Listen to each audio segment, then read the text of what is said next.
The following is a presentation of the Liberty Flames Sports Network from Van Wagner.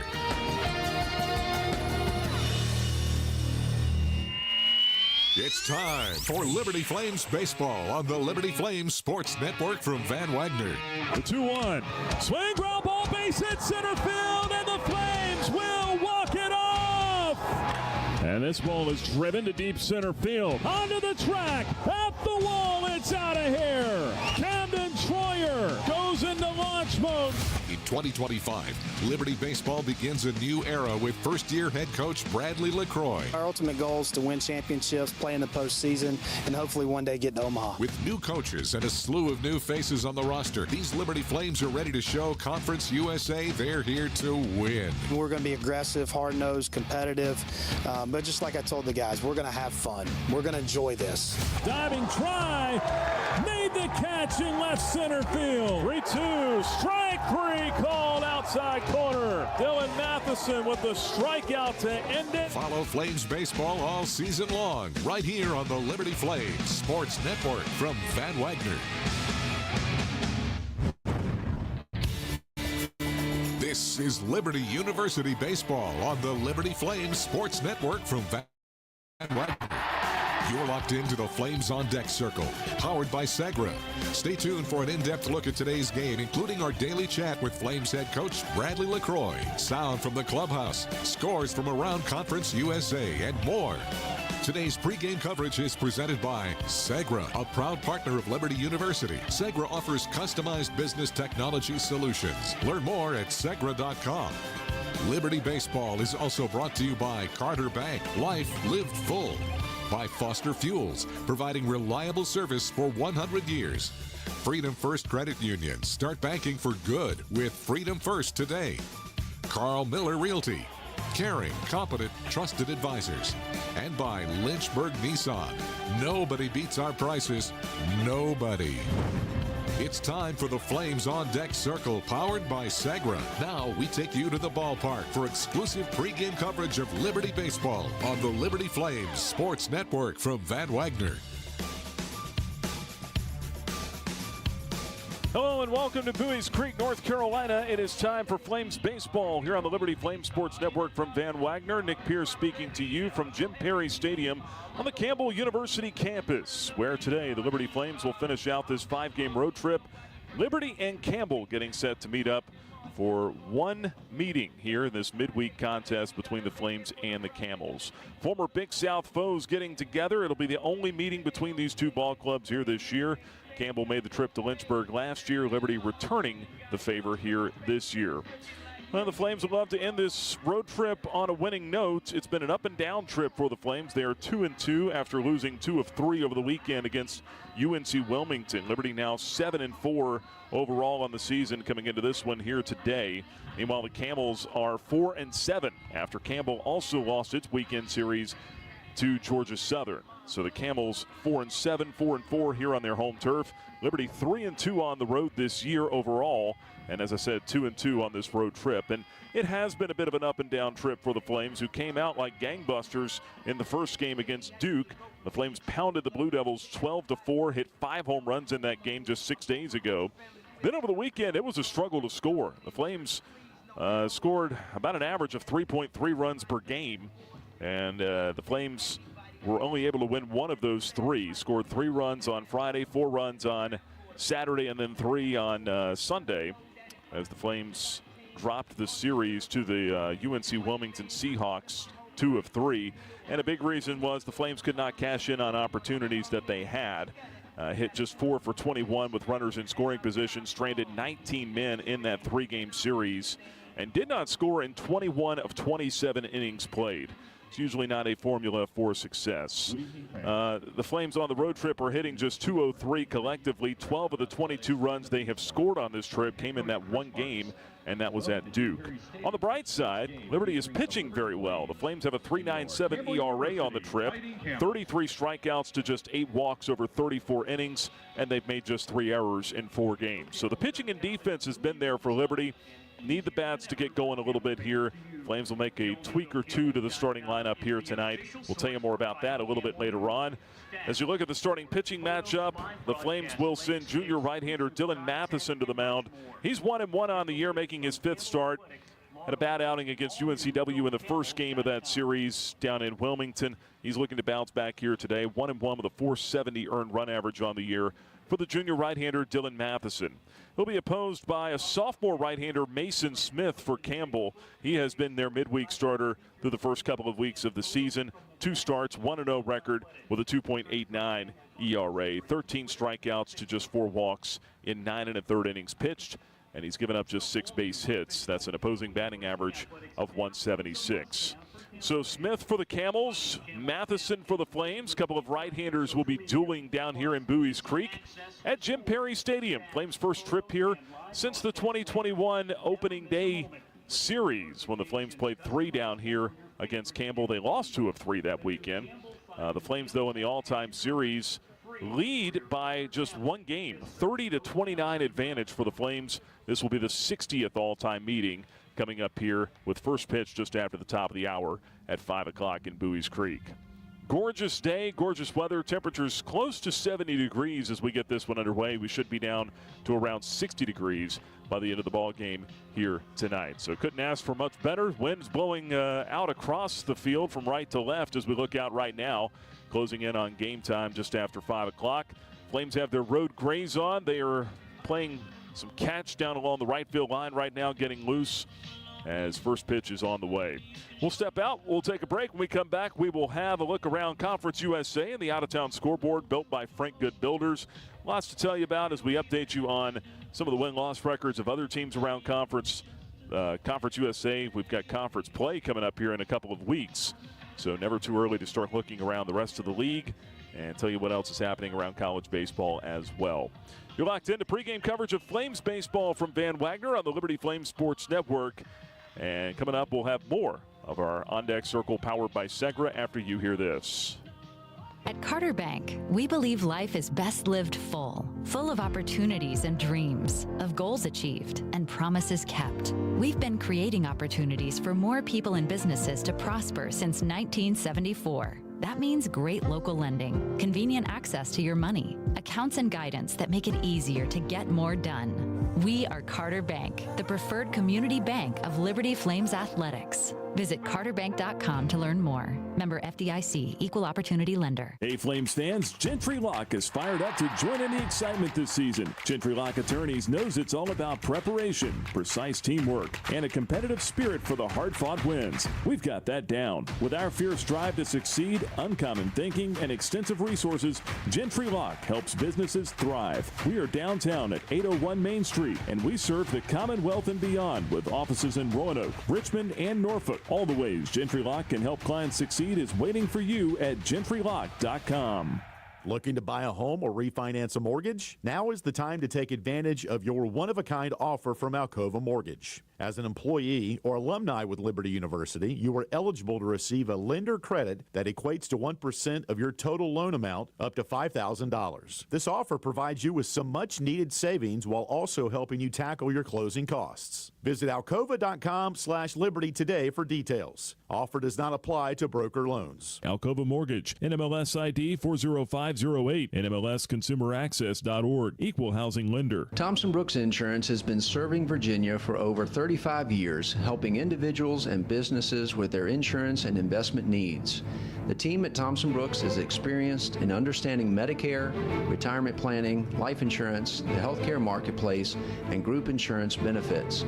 Call Thompson Brooks Insurance at 434-385-8500. That's 434-385-8500, or visit them online at thompsonbrooksinsurance.com. Thompson Brooks Insurance, planning today for tomorrow. At Carillion Clinic, the success of their employees is based on a culture that welcomes them and nurtures their growth. As the largest nonprofit employer west of Richmond, Carillion's team members are always learning and forever curious. Carillion is more than a healthcare system. It's a team of unique individuals doing what matters most, caring for the community. Visit carillionclinic.org/careers and search their opportunities. Come join 13,000 employees who are Carillion proud.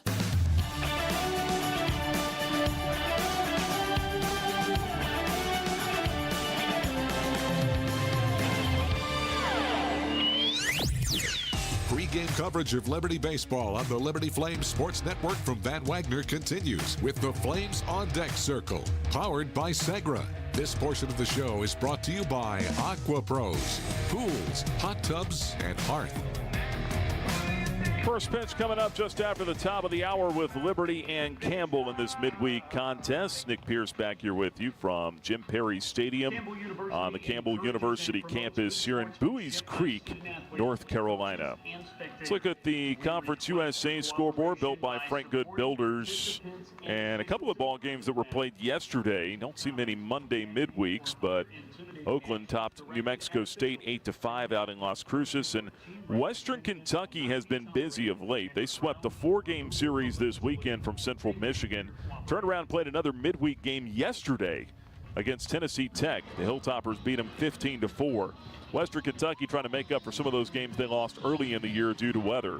So Western Kentucky, like I said, they've been playing a lot of ball games here of late, and they're off to a hot start. The Hilltoppers right now 11-1. Leading the pack in Conference USA in the non-conference portion of the schedule. FIU 11-2, Jacksonville State 10-2, followed by Dallas Baptist 8-3. They got a nice series win on the road over Oral Roberts this weekend.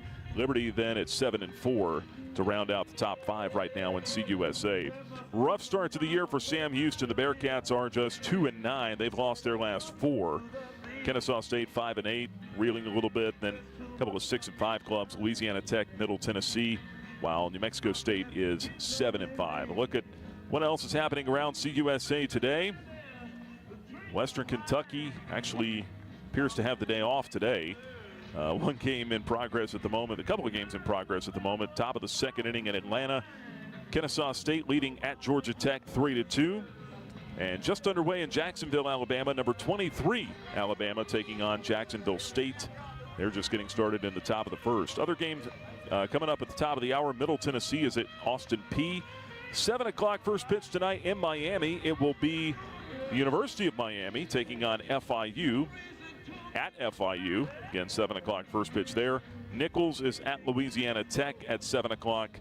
And 7:05 start in Dallas when number 21 Dallas Baptist welcomes in number 13 Oklahoma.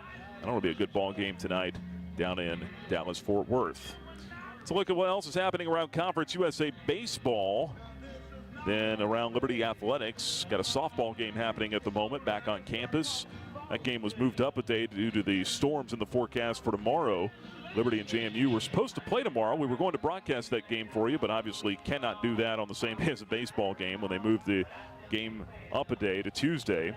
So we'll keep you updated on what's happening. They're in the bottom of the third inning right now. Liberty leading James Madison 1-0. Lady Flames are trying to win their 5th straight ball game. A 1-0 lead for Liberty right now over JMU back in Lynchburg. And that's a look at what else is happening around Conference USA and also around Liberty Athletics. And coming up here in Bowie's Creek, we've got Flames baseball for you just after 5 o'clock tonight. It is Liberty and Campbell in this midweek contest. We'll step out and have more of the Flames on Deck Circle powered by Segra coming up on the way. We'll get the pregame thoughts of Flames head coach Bradley LaCroix.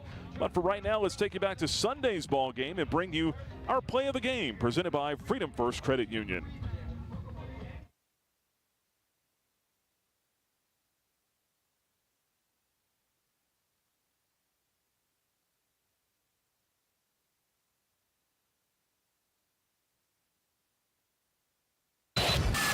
time now for the play of the game, presented by Freedom First Credit Union.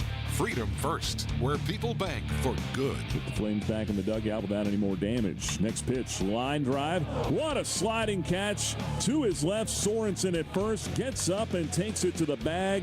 He saves a hit and a run, and that ends the inning. Outstanding play at first by Jackson Sorensen. Bell swinking the Flames out in the first inning.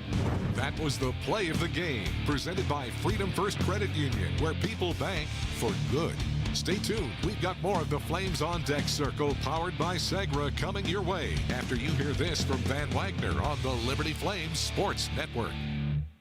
I'm Bob Davis. If you're considering improving your backyard, AquaPros has just what you need. For the grilling devotee, nothing beats the big green egg. Everything tastes better when it's cooked on a big green egg. AquaPros has the full line of green egg grills, charcoal, and accessories. Since 1985, AquaPros has been the source for the world's greatest hot tub, American-made marquee spas. Stop into any of AquaPros 4 showrooms today and make your home a fun and relaxing resort. The Liberty Flames thank Segra for their support. Segra collaborates with companies to offer business-only, carrier-grade connectivity, cybersecurity, voice and cloud solutions tailored to meet their diverse needs. Segra offers these solutions across a fiber network that spans 28 states in the U.S. and is headquartered in Charlotte, North Carolina. They can be reached at Segra.com or 833-GO-SEGRA. Segra, a proud partner of the Liberty Flames Sports Network from Van Wagner. Thousands of our teammates make and deliver 300 of the world's best brands and flavors, locally. From the heartland to the coast, in big cities and small towns. Our products are moving, and our trucks are rolling. We share a passion and a purpose, and we love to refresh and serve our communities. We are Coca-Cola Consolidated, your local bottler. Earthright Mid-Atlantic, your trusted solar and energy efficiency experts. With a focus on honesty, education, and excellence, they light the way to savings, home comfort, and a greener future. Educating homeowners about the power of solar and energy efficiency is their winning game plan. More information about Earthright Mid-Atlantic, 434-200-9716 or at erepower.com. Every Sunday is Bark at the Park with Liberty Baseball. Now, your dog can join the Flames Pup Club. Get a bandana, leash, chew toy, and tickets to Bark at the Park days for just $50. Email flamesclub@liberty.edu to sign up. You're listening to the Flames on Deck Circle, powered by Segra on the Liberty Flames Sports Network from Van Wagner. It's time now to hear from the head coach. Our pregame chat with Liberty Baseball coach Bradley LaCroix is brought to you by Earthright Mid-Atlantic, your trusted solar and energy efficiency experts. Final game of the road trip coming up. It's Liberty at Campbell here this afternoon, and we're joined now by the head coach, Bradley LaCroix. Got an off day yesterday, a bus ride down here today, and a chance to finish this road trip off at 3-2 before heading home. Facing a ball club that's struggling right now, but your club coming off a series loss here as well. It's a pretty important game, I'd say, probably for both sides, isn't it? Yeah, I think for both sides, it's an important game to get back some confidence going. They've struggled on the weekend, but they've played good in the midweek. I mean, they beat East Carolina and beat Duke in both their midweek contests. So the arm we're facing, Smith kid's got a good arm and really mixes his pitches. So we'll have to have a good approach to him, seeing the ball up and make sure we stay in the strike zone today. You've had a chance to kind of assess your bats after the weekend series and after the first 4 games of this trip. Kind of a mixed bag. You faced some really good pitchers. What do you make of it as you look at the last 3 or 4 games? Yeah, I think that, obviously swung the bats really well at Duke on last Wednesday. And then we faced some really good arms this weekend at Wilmington. But this is what we're going to see all year. We've got to be better from an offensive standpoint. And a lot of it doesn't have to do, in my opinion, with our swing or our talent. It was we didn't have a good approach, and then we lost some confidence as we didn't have success in certain situations, and I think it led into Sunday where we had multiple opportunities to tie and take the lead in that game, and we didn't. We had a good off day yesterday. We had good team meeting this morning before we got on the bus, so I expect our guys coming out hungry and ready to play. As a head coach, the manager in the game, do you start to try to set some things in motion yet, or do you just kind of let, with hit and run, base stealing, things like that, or do you just kind of let guys play for now? Yeah, no, I think you force the action a little bit if the situation in the game dictates it. And, a lot of times to do that, the game's got to be close. You can't have a big deficit so you don't run yourself out of innings. I could see us doing some things tonight as far as maybe bunting a little bit more, maybe hit and running, trying to press the issue with some stolen bases. But we had one bad weekend. We swung the bats pretty good all year. And so I feel like our guys will be ready for the challenge tonight. Coach McCroy with us here on the Flames on Deck Circle, powered by Segra. Dylan Matheson gets the ball here today. One nice thing about this pod situation is the guy has a bad outing like that, he doesn't have to wait a whole week to get back on the mound. Dylan can go right back out there against these guys today. Yeah, that's correct. Yeah, and when it came to it, last weekend, Dylan, they hit him. He didn't walk guys. He didn't give him the free pass. They hit him. But you're exactly right. It was on Friday. He gets to come back on Tuesday and give us 3 or 4 innings and get his confidence back going, which I'm sure he's chomping at the bit to get out there today. Looking at this lineup, where's his best point of attack today? Is it up with the fastball? Is it going to be using the secondary stuff a little bit more? How would you say he attacks these guys today? I think it's bread and butter, his hard, firm ride fastball at the top of the zone, but he does have to improve his breaking ball. It's got to get better to continue his success, and that's one thing he didn't have against Wilmington. He missed his spots a couple times on it, and they made him pay. So hopefully he can get out there and establish it tonight. And then, we got a pretty good rested, full bullpen, behind him, and get some other guys out there. I was about to say, you've got some guys in that bullpen that hadn't thrown in a little while. Are you hoping to use some of those guys tonight? Yeah, absolutely. We got to get McLaughlin out there, and, got to get Potts back out there, and Lingenfelter. We got to get those guys out there. Possibly find a way to get Silly in there tonight as a pitcher. He was one of our better guys in the preseason, but he swung the bat so well that we had an opportunity to. But we're DHing him tonight for a reason, and that's because we're thinking about using him on the mound. All right, Coach. Appreciate the time. Best of luck coming up here against the Fighting Camels. All right, thanks, Nick. That's the head coach, Bradley LaCroix. Stick around. We've got more of the Flames on Deck Circle, powered by Segra, after this. Frank Good Builders is a proud supporter of the Liberty Flames. Frank Good Builders and its partners design and build beautiful custom homes in the Lynchburg and the surrounding areas. From designing a plan to picking out fixtures, Frank Good Builders works with you to design and build your truly custom dream home. Frank Good Builders can be reached at 434-238-3710 or frankgoodbuilders.com. Your business deserves a bank that values relationships and prioritizes customer service. Since 1979, First Bank and Trust Company has been delivering on these very commitments. Our bankers have been accessible, consultative, and provide a degree of understanding developed through years of commercial experience. First Bank and Trust has the expertise and capital to fund small and large projects up to $32 million. More information on First Bank and Trust and its services is available at firstbank.com. Member FDIC, Equal Housing Lender. Turn up the heat. Foster Fuels is a proud partner of Liberty Athletics. Fostering warm moments for 100 years, Foster has been providing exceptional propane and gas services throughout Central Virginia and surrounding areas. From propane to fireplaces and tank installs to tankless water heaters, Foster does it all. Visit fosterfuels.com or download the app to order fuel, pay your bill, and more. Get the customer service you deserve and turn up the heat with Foster Fuels and the Liberty Flames. The doctors at Crossroads Family Dentistry say go Flames and good luck this season. Stephen Hatch, James Peary III, Trey Woolwine, and Carol Roberts have over 50 years of experience serving Lynchburg and the surrounding area. Their dental office in Forest is open and ready to serve you. Crossroads Family Dentistry provides all family and cosmetic dental needs and accepts major dental insurances. They're located at 14761 Forest Road in front of Brauburgers. More information is available at crossroadsfamilydentistryva.com. Liberty Flames baseball is just around the corner. We're walking you up to first pitch with the Flames on Deck Circle, powered by Segra, on the Liberty Flames Sports Network from Van Wagner. Now it's time to find out who's hot. Presented by Foster Fuels. Welcome back here to Jim Perry Stadium on the Campbell University campus. It's Liberty and Campbell coming up at 5:03 here this afternoon, this midweek contest with the Flames and the Fighting Camels of Campbell University. Former Big South foes getting together.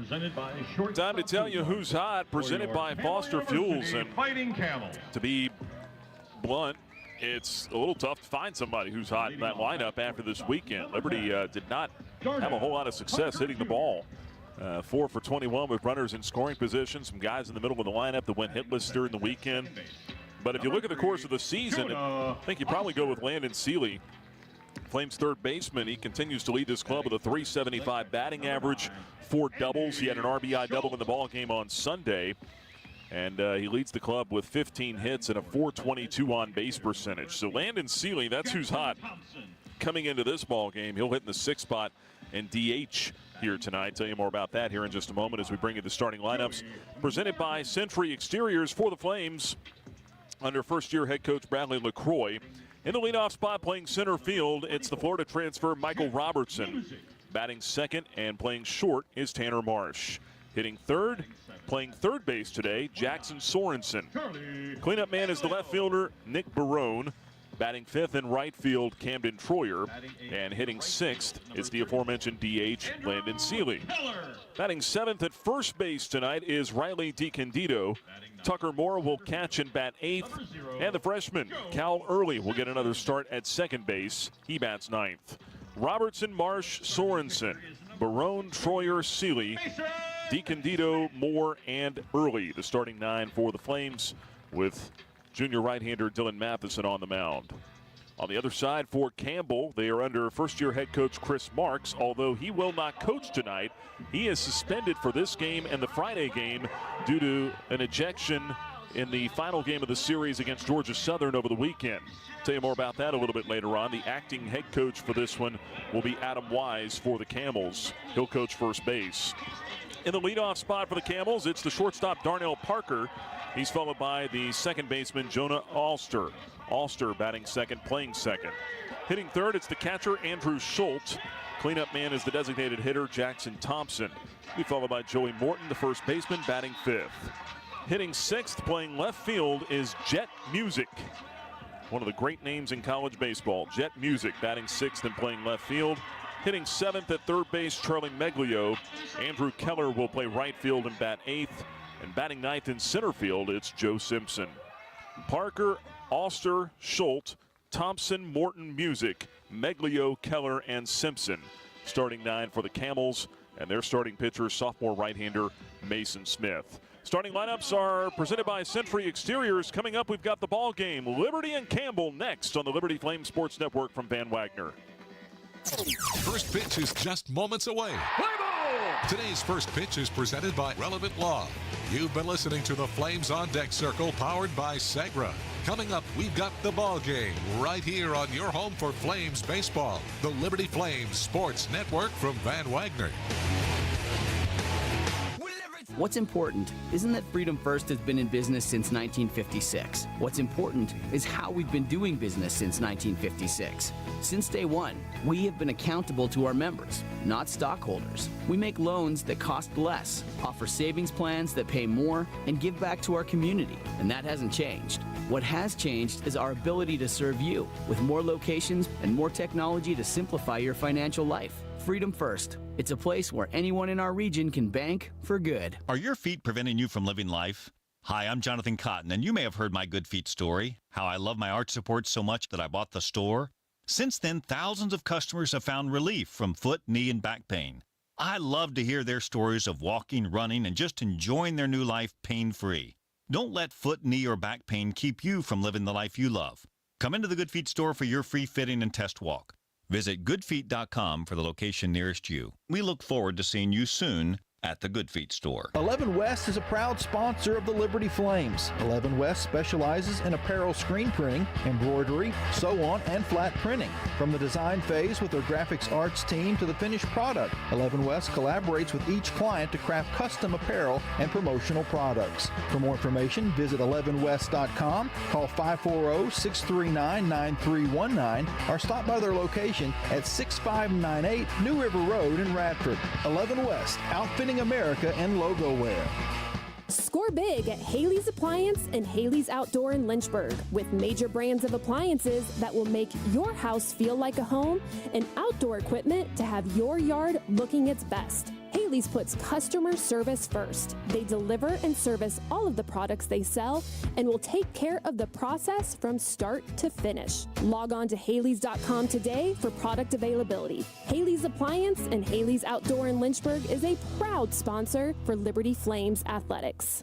This broadcast of Liberty University Athletics is authorized under rights granted by Liberty University to Van Wagner Sports and Entertainment and is intended solely for the entertainment of our listening audience. The accounts, descriptions, and broadcasts may not be transmitted in any form without the express written consent of Van Wagner Sports and Entertainment and Liberty University Athletics. The announcers are selected by the Liberty Flames Sports Network and approved by Van Wagner Sports and Entertainment.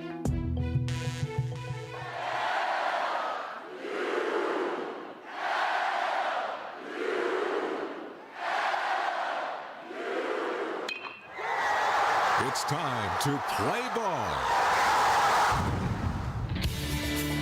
You're listening to live play-by-play coverage of Liberty Baseball on the Liberty Flames Sports Network from Van Wagner. Today's game is brought to you by Segra, a proud partner of Liberty University. Segra offers customized business technology solutions. Learn more at Segra.com. Liberty Baseball is also brought to you by Carter Bank. Life lived full. By Foster Fuels, providing reliable service for 100 years. Freedom First Credit Union. Start banking for good with Freedom First today. Carl Miller Realty.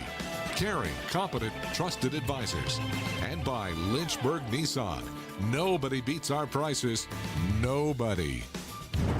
Now let's take you out to the ballpark for the call of the game. This is Liberty Baseball on the Liberty Flames Sports Network from Van Wagner. Overcast skies here at Jim Perry Stadium on the Campbell University campus in Bowies Creek, North Carolina.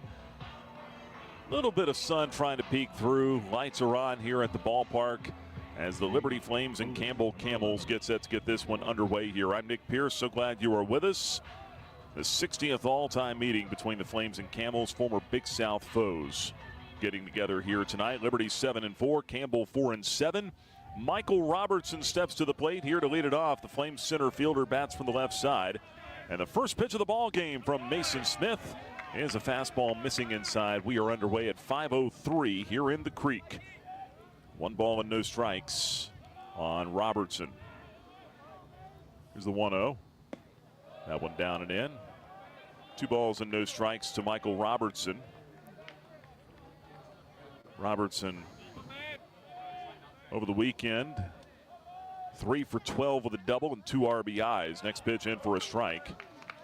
And that'll make it 2-1 on the Flames starting center fielder. For the year, he's hitting .220, no homers, 4 RBIs. 5th straight game he's been in the leadoff spot. 2-1 pitch, rollover, ground ball out to second. That's handled by Alster. Throw on to first in time. 1 man gone in the first inning for the Flames. That'll bring Tanner Marsh up. Flames shortstop at the plate, hitting .295. No homers, 7 knocked in.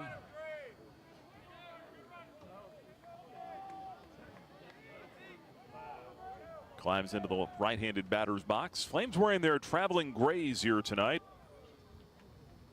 Swing and a miss on the first pitch. He's down a strike, 0-1. Liberty has not lost in those gray uniforms yet. 3-0 by my count. The 0-1 down and away. 1 ball and 1 strike. That's reason enough to wear them tonight. Navy blue letters and numbers. Navy blue caps for the Flames. Campbell going with a off-white cream colored old school looking uniform here tonight. Looks pretty sharp. 1-1 pitch off the plate outside. 2 balls and a strike on Marsh. 1 out, nobody on in the first. Scoreless game just underway. 2-1 pitch. Marsh swings and pops it up. Right side of the infield. Another chance for Oster. This one in the air, though. He comes in, makes the grab head high with the brown glove for the second out of the inning. 2 up and 2 down for the Flames here in the top half of the first. That'll get Jackson Sorensen to the plate. Campbell has that big black C on the left side of the chest. Or their left, our right as you look at them. Black letters and numbers, orange outline. First pitch downstairs to Sorensen, 1 ball and no strikes. Jackson Sorensen at third base tonight for the Flames. He's hitting .279 on the year. 3 homers, 12 knocked in. Check swing. They appeal it to third. He went around. That's a strike, evens the count up at 1-1.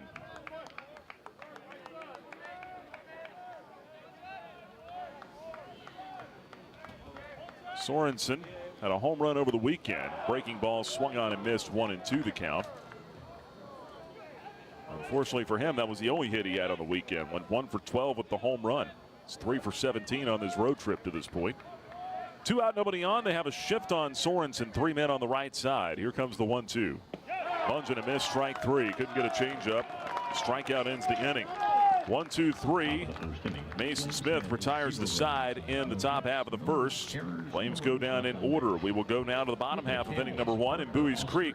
0-0 our score. You're listening to Flames Baseball from Van Wagner. Curious about the housing market in Central Virginia?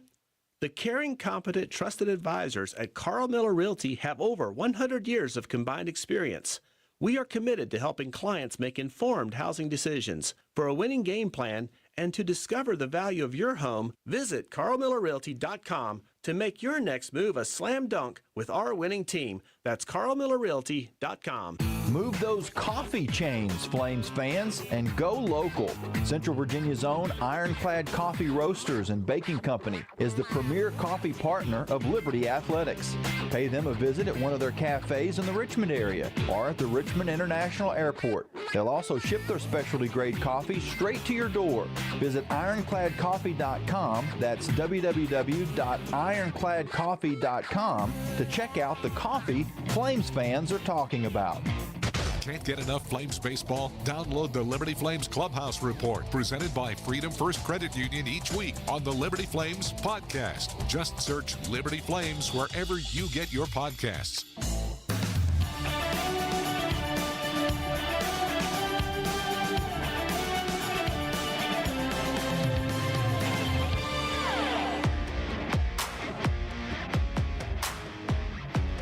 Liberty and Campbell scoreless as we go to the bottom half of the first inning in Bowie's Creek, North Carolina. Nick Pierce back here with you.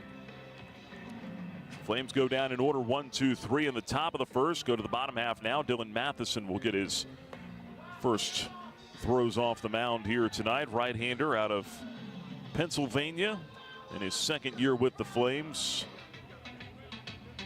And making his 5th start already of the year. He's 1-1 with a .470 earned run average. Didn't have a great outing his last time out, though, against UNCW last Friday. Took the loss.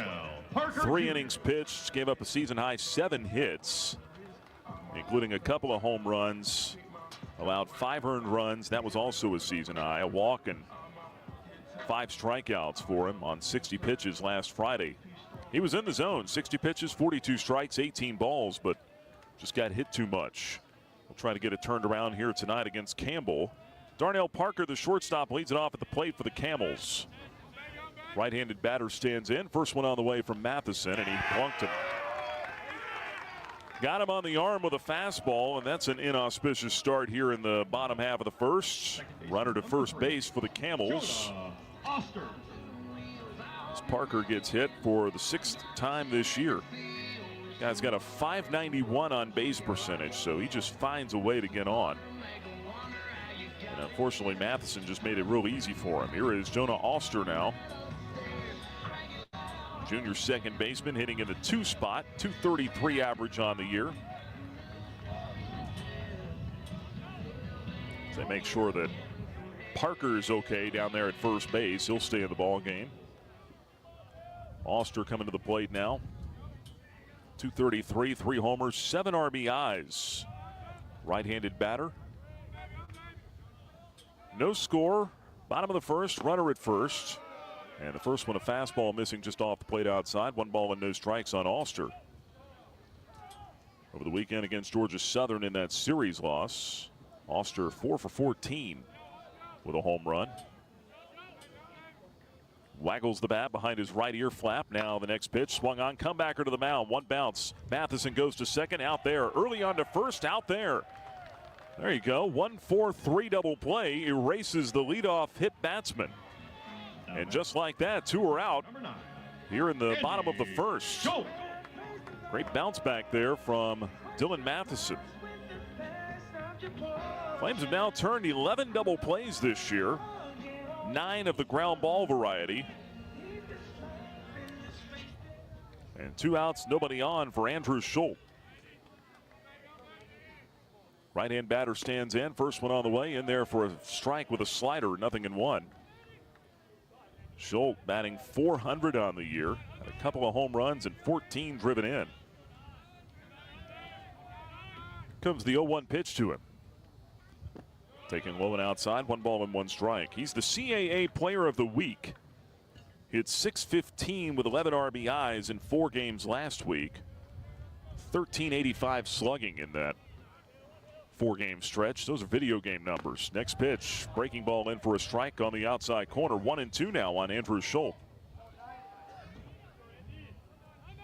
King Griffey Jr. 96 or whatever that game was back in the day. The 1-2. Slider, strike 3 called. Got him looking. Andrew Schultz wasn't ready for that one. Could not pull the trigger. Matheson with a strikeout to end the inning. And the leadoff hit batter does no harm. No runs, no hits, no errors, nobody left. We are through 1 in Bowie's Creek, North Carolina. Liberty and Campbell scoreless. You're listening to Flames Baseball from Van Wagner. True Flame fans know where to shop to show their pride. Shop LibertyFlames.com. We're your one-stop shop for official Liberty Flames merchandise. Plus, all orders ship free. Go red, white, and blue and visit ShopLibertyFlames.com today. That's ShopLibertyFlames.com. ShopLibertyFlames.com is a proud sponsor of Liberty Athletics. For all your Liberty Flames apparel needs, visit ShopLibertyFlames.com today.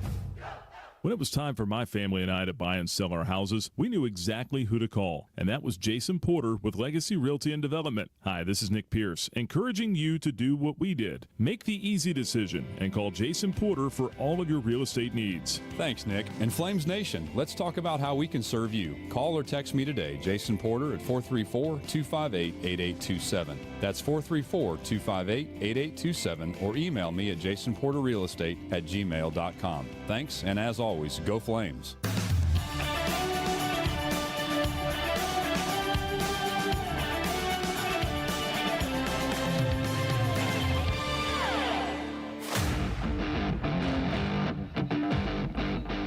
On to the second inning in Bowie's Creek. It's Liberty and Campbell scoreless after 1. Nick Pierce back here with you, bringing you our keys to the game. Delivered by Joe Yock at Alcova Mortgage. How about getting an early lead? Flames have not scored first since the game at Duke last Wednesday. First game of this road trip. Liberty was playing from behind all weekend against UNCW. Getting an early lead, getting Dylan Matheson a little confidence on the mound, getting some confidence for these hitters as well. Could go a long ways. First pitch up and in. That grazes Nick Barone. Caught him on the jersey. And Mason Smith hits the leadoff man here in the second inning. If you're going to get hit, that is the way to do it. Barone down to first, hit by a pitch. Mason Smith hits his first batter of the year in 10 1/3 innings pitched. And that'll get Camden Troyer to the plate now. So let's see if the Flames can grab an early lead here. He got the leadoff man on base. First pitch to Troyer misses low for ball 1. Camden Troyer 0 for 3 on Sunday with a run scored. 0 for 10 in the series against UNCW. Runner at first, nobody out. The pitch down and in. 1 ball, make it 2 balls, and no strikes on Troyer. Comes into the ball game, hitting .262, 2 home runs, 11 RBIs. He had a monster game against Duke last Wednesday. Had a home run in that game. 2-0 pitch. That one's in for a strike, 2-1. Finished a triple shy of the cycle against the Blue Devils. Had 4 hits. Trying to turn the water back on at the plate here. Troyer waits the 2-1 pitch with a man at first. And that one stays on the inside corner for a strike. 2-2 the count. Greenville, South Carolina native at the plate in his senior year.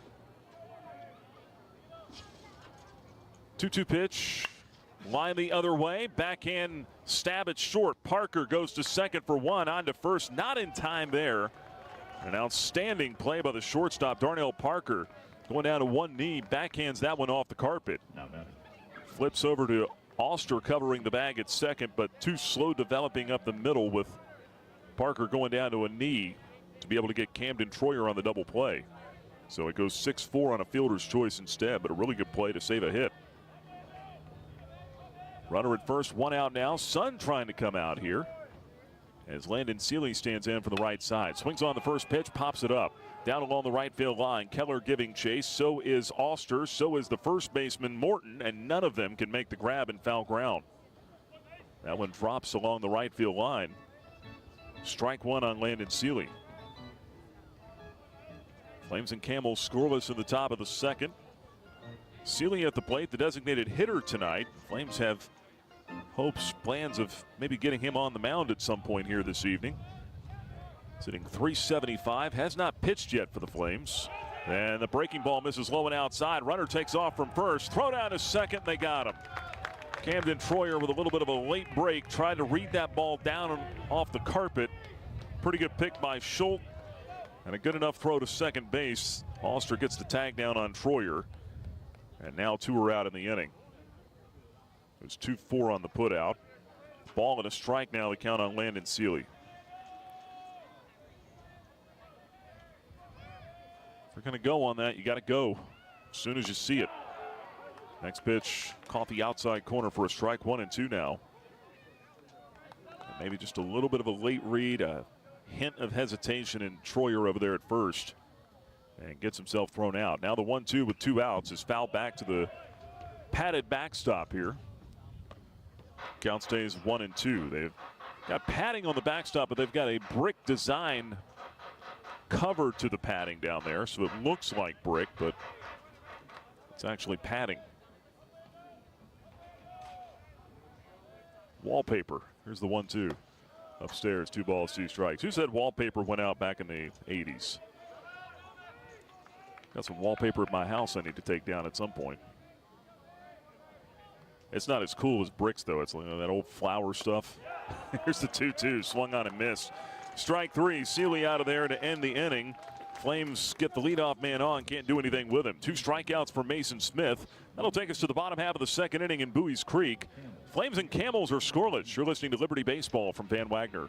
The President's Day sales event is happening now at Lynchburg Nissan, and the savings are monumental. Get historically low rates, up to 130% of fair KBB for your trade, and unbeatable offers on 2025 models. Plus, every new Nissan comes with our 1,000,000-mile powertrain warranty, giving you peace of mind for the road ahead. Don't wait, these historic deals won't last. Stop by Lynchburg Nissan today, or visit us online to claim your savings. Lynchburg Nissan, home of the 1,000,000-mile warranty. Don't wait, these historic deals won't last. Owned and operated by a Liberty alum, Larry's Tire and Auto Repair offers complete auto service, including tires, preventive maintenance, and more. Larry's Tire carries all major brands and is open from 8 a.m. to 5 p.m. Monday through Friday. Larry's Tire has 2 locations in Lynchburg and at Able Tire in Concord.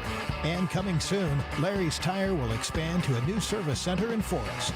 More information on Larry's Tire is available at larrystireservice.com. As a Flames Club member, you get access to premium seating, parking, and hospitality on game day. Go to libertyflamesclub.org today to learn more.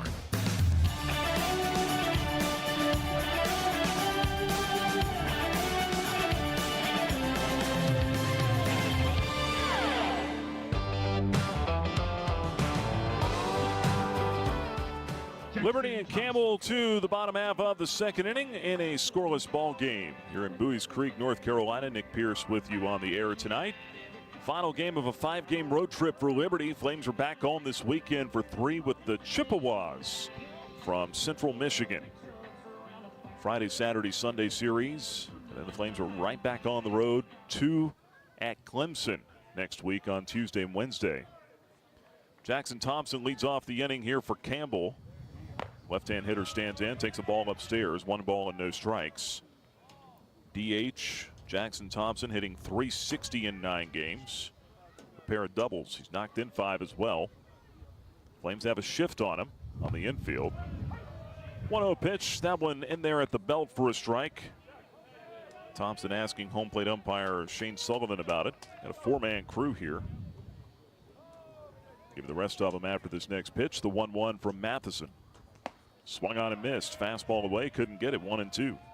Shane Sullivan on the plate. Tim Detweiler at first base. We had him over the weekend in Wilmington. Gary Swanson at second. Christopher Riddle is down at third. 1 ball, 2 strikes. 3 infielders on the right side for the Flames, with Thompson, the left-handed hitter, up. And he pulls one that way, but fouled down the first base line. Still 1-2 on Thompson. Thompson in the series against Georgia Southern started all 3 games with 3 for 12, 3 singles. A ball and 2 strikes to count. Wind is turned and blowing in now from center field. 1-2 pitch, taken, strike 3 over the inner half of the plate. Thompson down looking. Second strikeout for Dylan Matheson. And there's one away here in the second inning. Joey Morton. We got Joey Morton to the plate.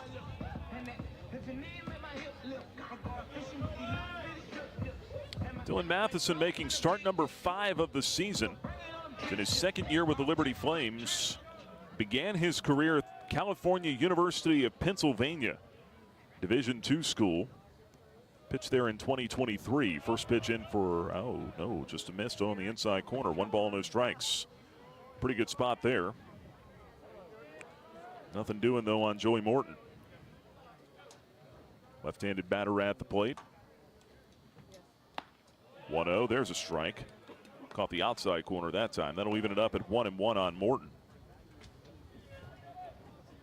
Matheson coming off a ball game in which he had a season low 5 strikeouts. Already has 2 here. 1-1 to Morton. Left-hand hitter lunge and a foul tip. Actually, I think he missed that ball. It was just dropped by Moore. 1-2 the count. Either way, it's a strike. Couldn't get a changeup. Seeing Matheson go to the secondary stuff a little more early in this ball game. 1 out, nobody on. 1 ball, 2 strikes on Morton. Another Pennsylvania kid at the plate. Swing and foul back to the backstop. Still 1-2. Morton out of Oxford, Pennsylvania. Matheson from Coropolis. A couple of Pennsylvania kids doing battle here. On a Tuesday afternoon in North Carolina, no less. The 1-2. Hard hit on the ground. 1 hop to second. Early's got it. And he flips it over to first base for the second out of the inning. Morton retired quickly. That'll bring up Jet Music. 40 point. Jet Music. This guy can pitch. He can play left field. He's hitting .375 in 9 games so far. What a great name, Jet Music. Right-handed batter at the plate. Swings on the first pitch, hits a little flare out into right field. Coming on, Troyer slides, makes the catch. And Camden Troyer, Jet Music singing a different tune there. He thought he had himself a base hit, and he flies out to right instead. Good tumbling grab by Troyer to retire the side. 3 up and 3 down go the Camels in the second. That'll take us now to the top of the third. Liberty and Campbell scoreless in Bowie's Creek. Pass for 3. This week, it's your last chance to see Liberty women's basketball this season. Conference USA tournament seeding is on the line for the Lady Flames. Be at Liberty Arena in Lynchburg when Liberty battles defending conference champ Middle Tennessee this Thursday at 7 p.m. Then Liberty closes out the regular season against Western Kentucky this Saturday at 2 p.m. Stay after Saturday's game for autographs from the players. Don't miss Lady Flames basketball this week. Tickets at luwbasketball.com. You're listening to Flames Baseball on the Liberty Flames Sports Network from Van Wagner. Now, for a look at the out-of-town scoreboard built by Frank Good Builders. Well, here at Campbell, Liberty and Campbell are scoreless after 2 innings. Elsewhere, back in Lynchburg, Liberty's softball team leads James Madison 2-1. That game's in the top half of the 6th inning. Conference USA Baseball, Kennesaw State winning at Georgia Tech 4-2. That game's in the last of the third inning. Playing that over at Georgia Tech, downtown Atlanta. Number 23 Alabama at Jacksonville State. Crimson Tide lead the Gamecocks 1-0. They're in the top of the third. And 7 o'clock start tonight, Miami at FIU. 7 o'clock for Nichols at Louisiana Tech. 7:05 for number 13 Oklahoma at number 21 Dallas Baptist. Riley DiCandido, the leadoff man for the Flames as we go to the third inning. Left-handed hitter takes a ball high and outside from Mason Smith, the right-hander. 1 ball, no strikes. Out-of-town scoreboard built by Frank Good Builders. Next pitch high and away. 2-0 on Riley DiCandido. Maryland transfer at the plate. Starting his 10th game. Hitting just 167 though, and he takes a strike here. 2-1. It's a bat the Flames need to get going. He was one of their top on base guys in the fall. Started the season hitting leadoff. Lines this one foul past the umpire, Tim Detweiler, down the first base line. He had to jump backwards, hopscotch out of the way of that one. 2 balls and 2 strikes on DiCandido. Talking about Georgia Tech's ballpark a minute ago. If you've never been there before, that is quite the skyline. Beautiful view from their press box. 2-2 pitch, foul back to the screen. Still 2 balls and 2 strikes. Kind of reminds me a little bit of uptown Charlotte, the Knights Stadium, the AAA ballpark there for the White Sox. Love those downtown ballparks with the skyline beyond the outfield. Get that at Georgia Tech too. 2-2 pitch, breaking ball. That one stayed just off the outside corner. Pretty good try by Smith. Didn't get the call, and the count goes full to DiCandido, 3-2. Nobody on, nobody out. Top of the third, no score here in Bowie's Creek. Flames trying to get the leadoff man on. 3-2 pitch is a liner out towards second. 1 bounce taken by Auster. He'll wing it over to first in time for the out there. And DiCandido is retired to lead things off in the third inning. Number 26, Tucker Moore. We'll get Tucker Moore to the plate. Flames catcher. Missouri transfer. Sun is out. Shadows starting to cover the area around the backstop leading up to home plate.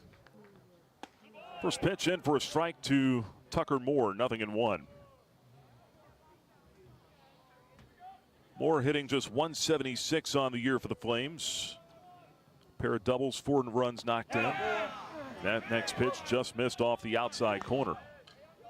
Evens the count up at 1 ball and 1 strike. Look over the weekend, Tucker Moore went 1 for 7, 3 strikeouts. A lunge and a miss on the 1-1. Couldn't get it. It's 1-2 now on the Flames catcher Tucker Moore, batting from the right side. 1-2, swing and a miss, strike 3. Got him on a slider down. They'll have to throw him out at first, and Schultz does just that.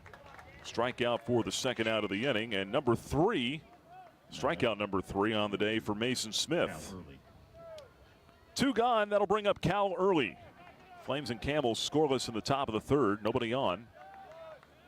Freshman second baseman stands in. And the first one on the way, backdoor breaking ball in for a strike, 0-1. Early starting his second game, playing in his 6th overall. He's 2 for 6 at the plate this year with an RBI. Both of his hits singles. 0-1, over but low. 1 ball, 1 strike on Cal Early. Flames trying to get something going down around the bottom of this order.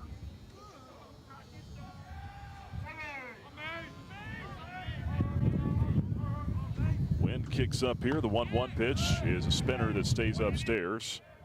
And off the plate, 2 balls and a strike. Wind kicking up and blowing in from right center field. 2-1 on the way. Hit on the ground out to second. Another chance for Auster. He picks up, throws over to first. A little bit of a wide throw. Morton maybe stretched too early, but he handles it, and that'll end the inning. 4-3 on the put out, and the Flames are set down in order once again. 1-2-3, nothing doing. Second time they've gone 3 up and 3 down in the ball game so far. Flames still don't have a hit. Neither do the Camels. We go to the bottom half of the third inning. Liberty and Campbell are scoreless in Bowie's Creek, North Carolina. You're listening to Flames Baseball from Van Wagner. Peary and Woolwine Family Dentistry say go Flames and good luck this season. Peary and Woolwine Family Dentistry provides dental health services including dental implants, cosmetic dentistry, extractions, and more.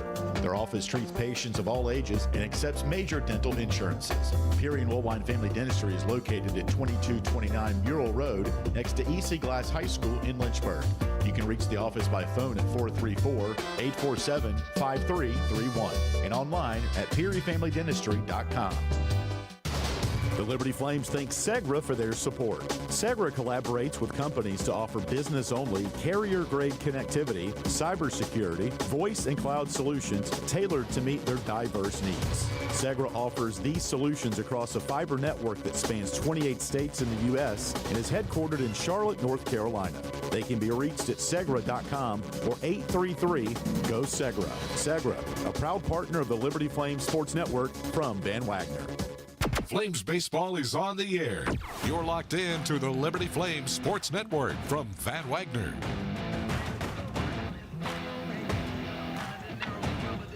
Going out of the bottom half of inning number 3 in Bowie's Creek, North Carolina. Liberty and Campbell are scoreless. Charlie Meglio. And Charlie Meglio will lead things off at the plate for the Fightin' Camels against Dylan Matheson. Yet to allow a hit. He's hit a batter, but erased him on a double play ball. 2 strikeouts for the first 6 men he's faced. Lower third of the order due up here, starting with Meglio, the third baseman. First one on the way, in there for a strike at the knees with a fastball, 0-1. Meglio at the plate. He's hitting 146. The 0-1. Fastball 92 in for a called strike. They got the radar gun woke up out there. No balls, 2 strikes to Meglio. Somebody must have heard 6 o'clock start, not 5 o'clock. Here's the 0-2. Outside and low. Breaking ball off the plate. 1 ball, 2 strikes on Meglio. He's got a home run, 2 RBIs in 11 games. Campbell hit the ball just fine over the weekend. They just couldn't keep Georgia Southern from scoring. Next pitch, check swing, downstairs, didn't go. A fastball at 93, 2 balls and 2 strikes. Campbell scored 32 runs in that series against Georgia Southern. Gave up 29. A 6.43 ERA. They lost in extra innings in the first game. 2-2, lunge and a miss, strike 3. Got him on something off speed. Strikeout number 3 for Dylan Matheson. That was a really poor-looking swing by Meglio. And his wallet stuck out. Jackknifing out across the plate. 1 down. Here's Andrew Keller now. Right fielder bats from the left side. Flames and Camels scoreless here in the bottom half of the third. First pitch in for a strike, 0-1. Andrew Keller hitting .250 in 7 games. Got a different cast of characters in the lineup here. They've not had the same starting 9, I don't think, in any game this year. The 0-1 outside, 1 ball and 1 strike. They seem to kind of have the first 5 or 6 in the order somewhat figured out, but after that, it's almost like pulling names out of a hat. 1-1 pitch. Lunge and a miss. Could not get a changeup there. Good one from Matheson. 1 ball and 2 strikes on Andrew Keller. Over the weekend, he was 2 for 3. Played in 2 games. Didn't start either in the series against Georgia Southern. 1-2 pitch. Keller lifts it in the air, foul out of play down the left field line. That's the Farm Bureau Insurance Office of Willington foul ball. So they go 1-2 over the weekend. They lose their head coach, Chris Marks, for 2 games. He was ejected in the game on Sunday after some pent-up frustration from the weekend series. The 1-2 pitch outside off the plate, 2-2. Understand he was arguing after a replay-initiated call that did not go his way. And, of course, that's a big no-no. You cannot argue a call after it's gone to replay review. 2-2 is upstairs, 3-2. Usually they'll toss you pretty quick if you try to do that. I guess Chris trying to get his money's worth and ended up getting a 2-game suspension off of that. 3-2 pitch, foul back to the screen, still 3-2 on Keller. But Marks is in his first year here at Campbell as the head coach. He had been the assistant here for a number of years with the prior staff. He's been a hitting coach. He's been a pitching coach. 3-2 pitch, swung on and missed. Strike 3. Matheson blows it by him at 93 miles an hour. Keller out of there on strikes. 2 away in the third. Strikeout number 4 for the right-hander Matheson. Looks much better here this first time through the order than he did on Friday in a game at UNCW. We'll bring Joe Simpson to the plate now, the center fielder. Simpson making his 4th start, playing in his 7th game. Swings on the first one, fouls it back, 0-1. Marks was under Greg Goff at Purdue. Of course, Goff was the head coach here at Campbell from 2008 to 2014. That's where Marks came from at Purdue. Swing and a miss. 0-2 quickly here on Joe Simpson.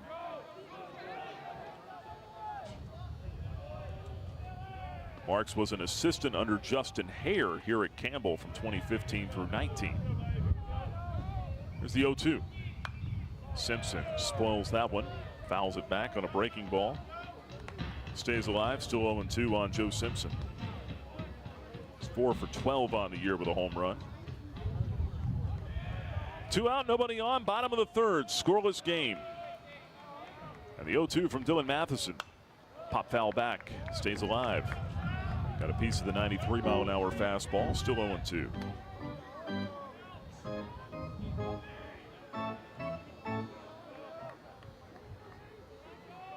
Matheson will try it again, the 0-2. Reach for it, fouled it back. Looked like he maybe tried to go to the changeup that time. He's thrown just about everything at Simpson. Can't get it by him, still 0-2.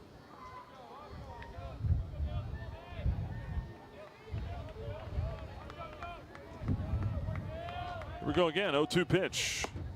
Fastball stuck it just off the outside corner at 93. Tough take by Simpson, but he lays off and it's 1-2. Flames play him straight away defensively. Wind blowing in from center field. 1-2 pitch, foul back. Count stays the same, 1 ball and 2 strikes. This will be the 8th pitch of the at-bat coming up for Dylan Matheson. They bring some new baseballs out to home plate umpire Shane Sullivan. He's gone through everything in both holsters out there. 1-2, swung on, popped up, out into right field.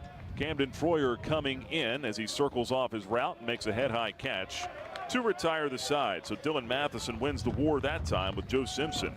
And the Camels are set down in order. 1, 2, 3 in the bottom half of the third.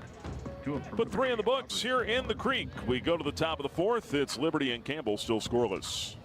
Thompson Brooks Insurance has been serving Virginia for over 35 years, helping individuals and businesses with their insurance and investment needs. The team at Thompson Brooks is experienced in understanding Medicare, retirement planning, life insurance, the healthcare marketplace, and group insurance benefits.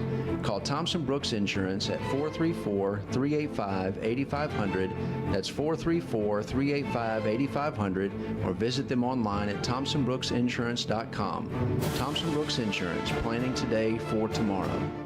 Century Exteriors offers exterior home renovations, including but not limited to gutters, roofing, siding, home additions, and much more.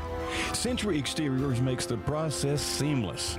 Call 434-239-6722 for a free on-site estimate, or visit us at centuryexteriors.com. and Century Exteriors on Facebook and Instagram.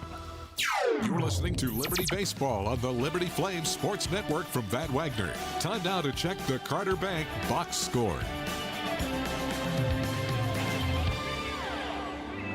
Leading off for Liberty. Liberty and Campbell, 0-0 as we go to the top half of the 4th inning. And a quick look at the Carter Bank box score. There's nothing really to tell you about. Neither team has a run, neither team has a hit. Neither team's made an error. Michael Robertson leads off, left-handed hitter here in the fourth. Takes the first pitch called strike, 0-1. He's 0 for 1 with a ground out to second. Flames have not even stranded a base runner. They've gotten only one base runner. Nick Barone was hit by a pitch in the second inning. Now Robertson swings and rolls one out towards second to his right. Second baseman Alster gloves. Off balance throw in time at first. And there's one away in the fourth inning. Now batting, number 1, Tanner Marsh. Robertson is 0 for 2. That'll bring up the shortstop Tanner Marsh. Neither team has left on a base runner. Campbell got its base runner in the first inning. Leadoff man was hit by a pitch, erased on a 1-4-3 double play. So both pitchers to this point have faced the minimum. First one to Marsh. Big breaking ball in for a strike, 0-1. Tanner 0 for 1. He popped out to second his first time up.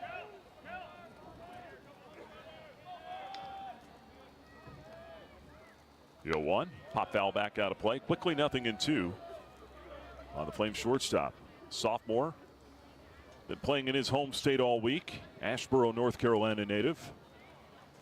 Tanner Marsh.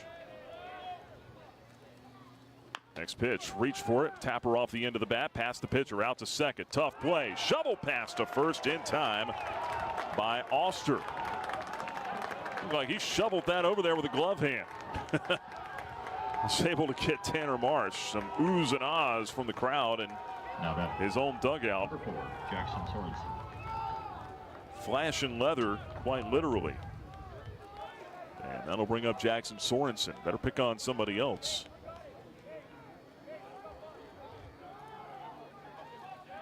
Left-handed hitter stands in. Sorensen 0 for 1. First pitch, takes it for a strike. He's landing that breaking ball right now. 0-1 on Sorensen. 0 for 1 with a strikeout, swinging his first time up. 2 out, no score. Swinging a ground ball to second. Another chance for Alster. He gobbles it up clean. Pegged to first in time. 3 ground balls to second. 3 up and 3 down go the Flames in the fourth. That'll take us now to the bottom half of inning number 4 in Buies Creek, North Carolina. Liberty and Campbell still 0-0 on the Liberty Flames Sports Network from Van Wagner. Looking to buy a home or refinance a mortgage? Now is the time to take advantage of your one-of-a-kind offer from Alcova Mortgage. As an employee or alumni with Liberty University, you are eligible to receive a lender credit that equates to 1% of your total loan amount up to $5,000. This offer provides you with some much-needed savings while also helping you tackle your closing costs. Visit alcova.com/liberty today for details. Offer does not apply to broker loans. Alcova Mortgage, NMLS ID 40508, NMLSconsumeraccess.org, Equal Housing Lender. I'm Bob Davis. If you're considering improving your backyard, AquaPros has just what you need. For the grilling devotee, nothing beats the big green egg. Everything tastes better when it's cooked on a big green egg. AquaPros has the full line of green egg grills, charcoal, and accessories. Since 1985, AquaPros has been the source for the world's greatest hot tub, American-made marquee spas. Stop into any of AquaPros 4 showrooms today and make your home a fun and relaxing resort. Follow the Liberty Flames Sports Network from Van Wagner on social media and keep up with all your favorite teams. Search LFSN Radio on X, formerly known as Twitter, Facebook, and Instagram. Flames baseball lives here. You're listening to the Liberty Flames Sports Network from Van Wagner.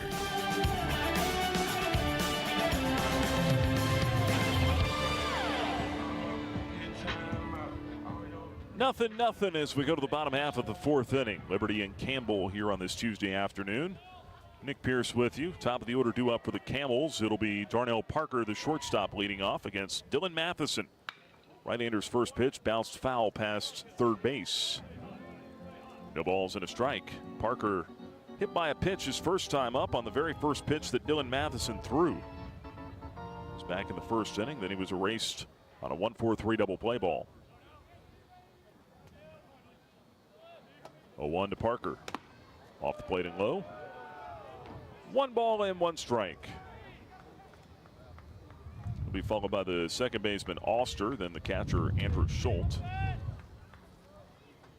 In the home fourth. 1-1. Breaking ball in there for a strike, 1-2. Tell you about our Ortho Virginia injury report after this hitter. nothing new. That's the good news. Matheson toes the rubber on a dirt mound. 1-2 pitch. Swinging a high pop foul. That'll get out of play to the right. Sorensen and Moore gave it a look. That's out over by the dugout, and it's still a ball and 2 strikes on Parker. Dirt mound, turf field here at Campbell's ballpark, Jim Perry Stadium.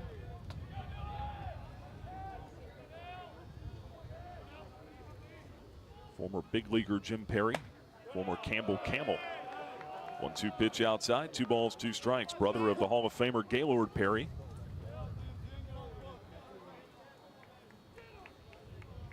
Flames been coming down here for years. Hadn't been here though since 2021 opening weekend. 2-2 is popped up foul, same spot, and that'll get out of play again. Still 2 balls and 2 strikes. Done a lot of work to this place through the years though. They actually hosted the Houston Astros single A club here for a couple of years. When the Astros moved their farm team here, built them a new ballpark in Fayetteville just down the road by about a half hour. But while they were in transition, they played their games here. 2-2, strike 3 called. Got him looking over the inside corner. 92-mile-an-hour fastball. Strikeout number 5 for Dylan Matheson. 1 away in the 4th inning. Ortho Virginia injury report. The Flames are still without Brandon Dahlman. Reliever will be down for several weeks, covering from an ankle injury. And they will be without the services of outfielder Gavin Troyer for the year. He's got a bad shoulder. Limestone transfer. Younger brother of Camden Troyer. First pitch up and in to Auster, the right-handed batter. 1 ball and no strikes. Outside of that, everyone's in pretty good shape outside of the normal dings that you pick up throughout the course of the year. Nothing that no one can play through. 1-0 pitch is outside. 2 balls and no strikes on Auster. Second baseman 0 for 1 with a 1-4-3 double play ball his first time up. No score, 1 out here in the 4th. Auster takes it for a strike. Slider on the outside corner, 2-1. Dylan Matheson getting himself back in the count here a little bit. The 2-1. Auster swings, pops it up. Foul, first base side. Sorensen over by his own dugout. So is Tucker Moore. Will either of them have a play? No. That ball just kept on carrying and goes out of play over by the dugout. Looked like off the bat, maybe Sorensen would have a shot at getting that one, but no such luck. 2-2.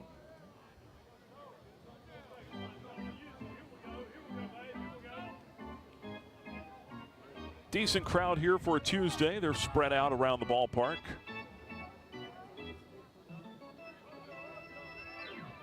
Lights are on.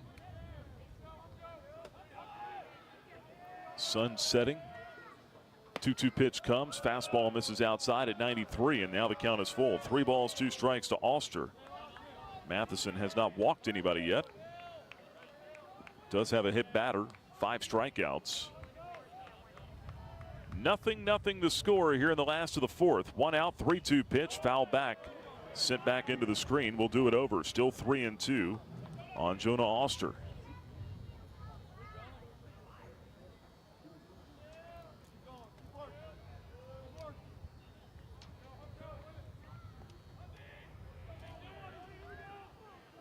Matheson got into a lengthy war with Joe Simpson in the 3rd inning. 3-2 pitch here. That one's sent on a line back into center field for a base hit. Clean single with 1 out in the bottom half of the 4th inning. Looked like he maybe went to a changeup there, and that one faded back into the barrel of Auster. 1 out single. You don't want to give up a hit there, but sometimes that's almost just as well. If you can't put the guy away, just get him out of the box, get to the next hitter instead of driving up the pitch count. Here's Andrew Schultz. He takes the first pitch slider for a strike on the outside corner, 0-1. Now you got a double play in order here as well. 1 out. Flames play for 2 up the middle. No score. And Auster the runner at first. Next pitch swung on, hit in the air along the right field line. That's a long run for Camden Troyer into foul ground. He'll run out of room. Quickly 0-2 on Andrew Schultz. Campbell does like to run. Although at first base, Oster just 1 for 1 in stolen base tries this year. That's been a staple of this ball club throughout the years, though. They've got already 25 stolen bases in 28 tries in 11 games. 0-2, pickoff throw over to first, and Oster just back in safely with a head-first slide. Still 0-2 on Schultz, the reigning CAA Player of the Week.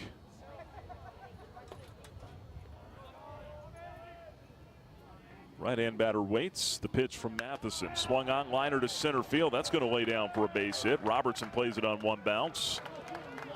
Oster will stop at second. And back-to-back singles now for the Camels with 1 out in the 4th inning. Trouble afoot for Jackson Thompson, the cleanup man.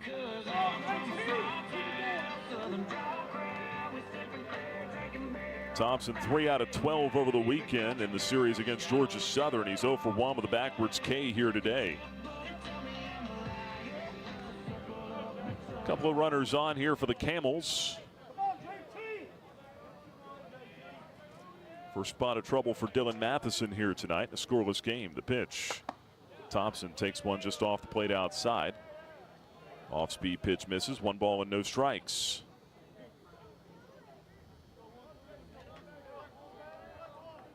Neither club had really done anything offensively until this inning. 1-0 pitch from Matheson. Instead, a turn, a pickoff throw down to second base, but back in safely goes Oster. Some quirky dimensions at this ballpark here as well. Tell you about him after this 1-0 pitch from Dylan Matheson. Changeup misses low and outside. 2 balls, no strikes. It's 395 out to straightaway center field. The wall somewhat flattens out there. They don't really have a true batter's eye, although the outfield wall gets a little bit taller in dead center field, probably about a 10 or 12 foot high fence out there. Throw down to second again, and again Oster is back in with a dive. It's 337 down the left field line here to the foul pole, which is painted orange. 368 into the left field gap, 375 to the right field gap. Turn, a throw down to second again, and again Oster rolls back into the bag that time. And it looks like 328 down the right field line to the foul pole there, and a short fence in right. Pitch is just off the plate outside. Fastball at 90 misses. And now Dylan's falling behind 3-0 on Jackson Thompson. Which is weird because you would think if you had a shorter porch in right field, the fence would be higher there than it is in left field. 3-0 pitch, yanked it inside. That's ball 4. And now the first walk from Dylan Matheson will load the bases here. And now you're in the stew. Bases loaded, 1 out. Campbell threatening in a scoreless game as Joey Morton, the first baseman, comes to the plate. Hard to see the Flames bullpen from here. You figure somebody might be getting busy soon, though, if they haven't already. Flames bullpen is out of play down along the right field line, just on the other side of the sidewall down there. Bases full, 1 out. The pitch to Morton. That's in for a strike. Changeup caught the outside corner, 0-1. Morton 0 for 1 with a ground out to second today. Flames would take one of those right here, especially one hit right to Cal early.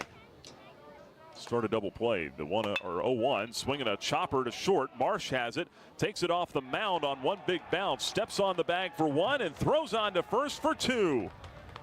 Flames will take that as well. 6-3 inning-ending double play ball, and Matheson is out of it in the 4th.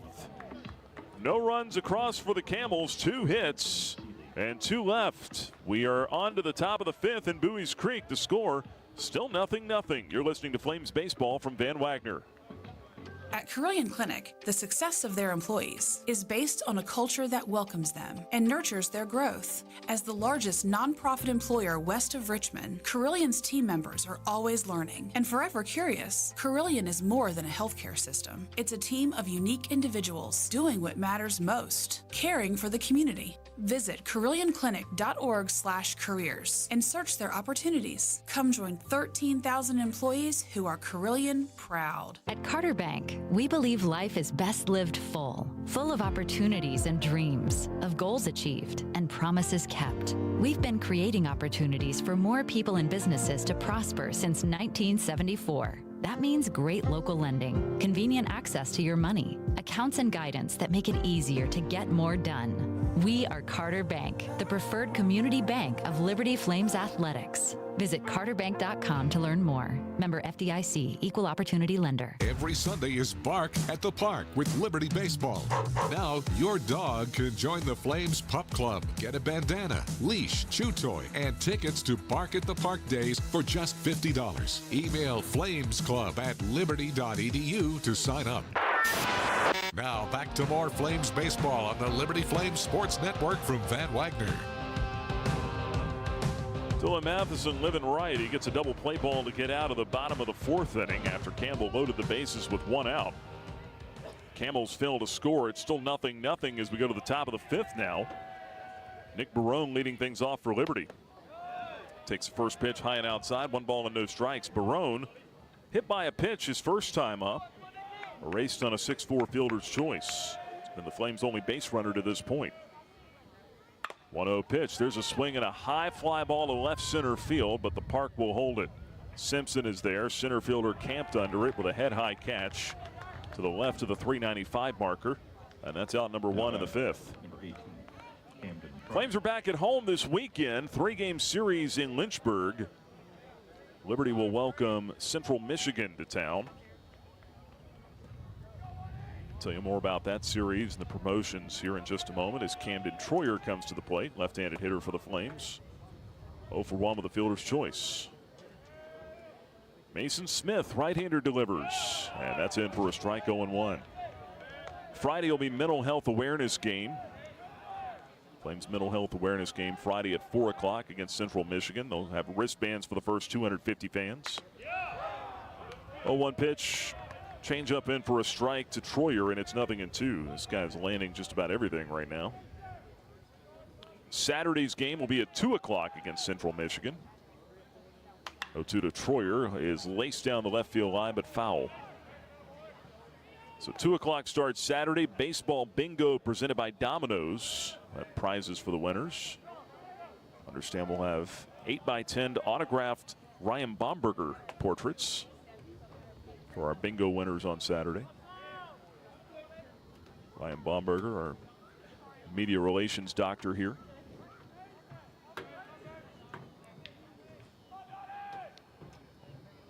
Here's the 0-2. Off speed, roller to second. That one goes up the glove of Ulster and trickles behind him. He could not find it. Rolled straight up his arm and over his shoulder. And Troyer reaches with 1 out in the fifth inning on an E4. First error of the ball game on either side. And the Flames have a base runner now for Landon Seeley. Let's see if Liberty can make him pay.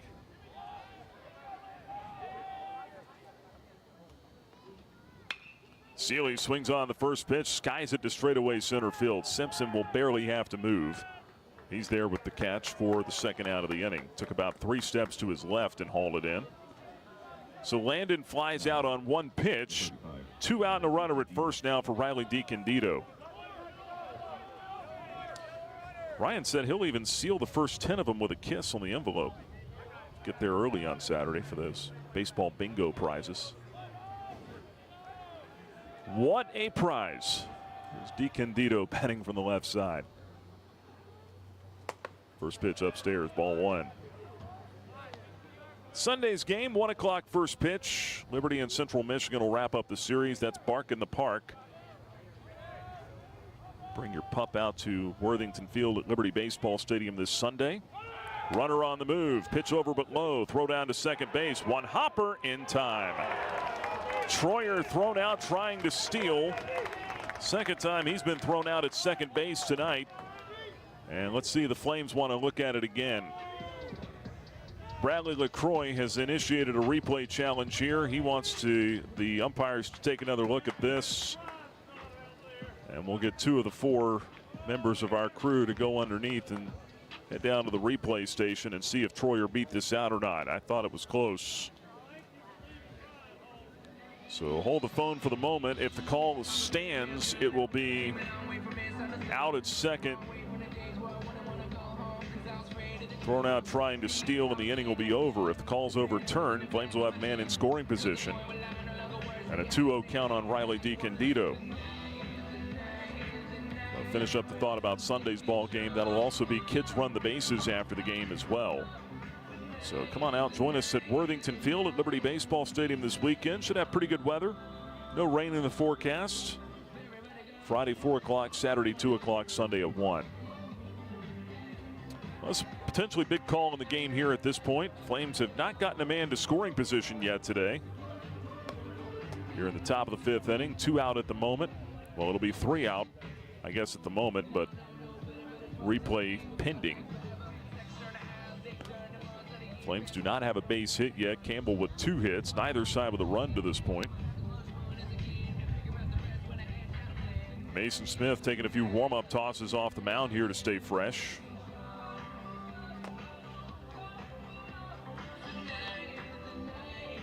Bradley LaCroix was pretty quick to come out and challenge this thing. Here come the umpires.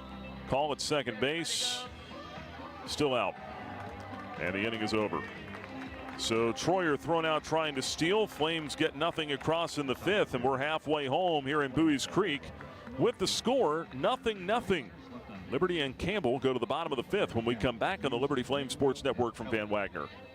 Hi, it's Jonathan Cotton, and people often ask me, what is the Good Feet store? I respond, we are an arch support store. When you come in, our staff is going to welcome you and listen to your needs. We want to learn about you, your lifestyle, your work, and the types of shoes you enjoy wearing. Then after measuring your feet, we are going to fit you from a selection of over 300 styles and sizes of arch supports. Come into the Good Feet store for your free fitting and test walk. Visit goodfeet.com for the location nearest you. We look forward to seeing you soon at the Good Feet store.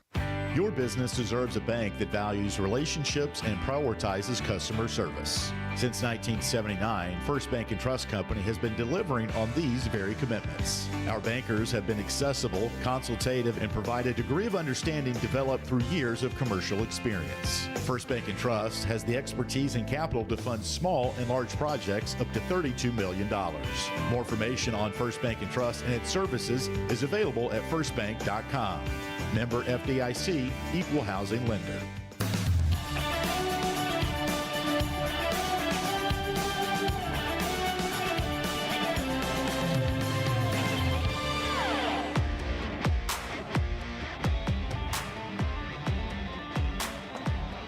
Headed to the home half of the 5th inning, Liberty will make the Haley's Appliance an outdoor call to the bullpen and bring on freshman right-hander Jack Frankel.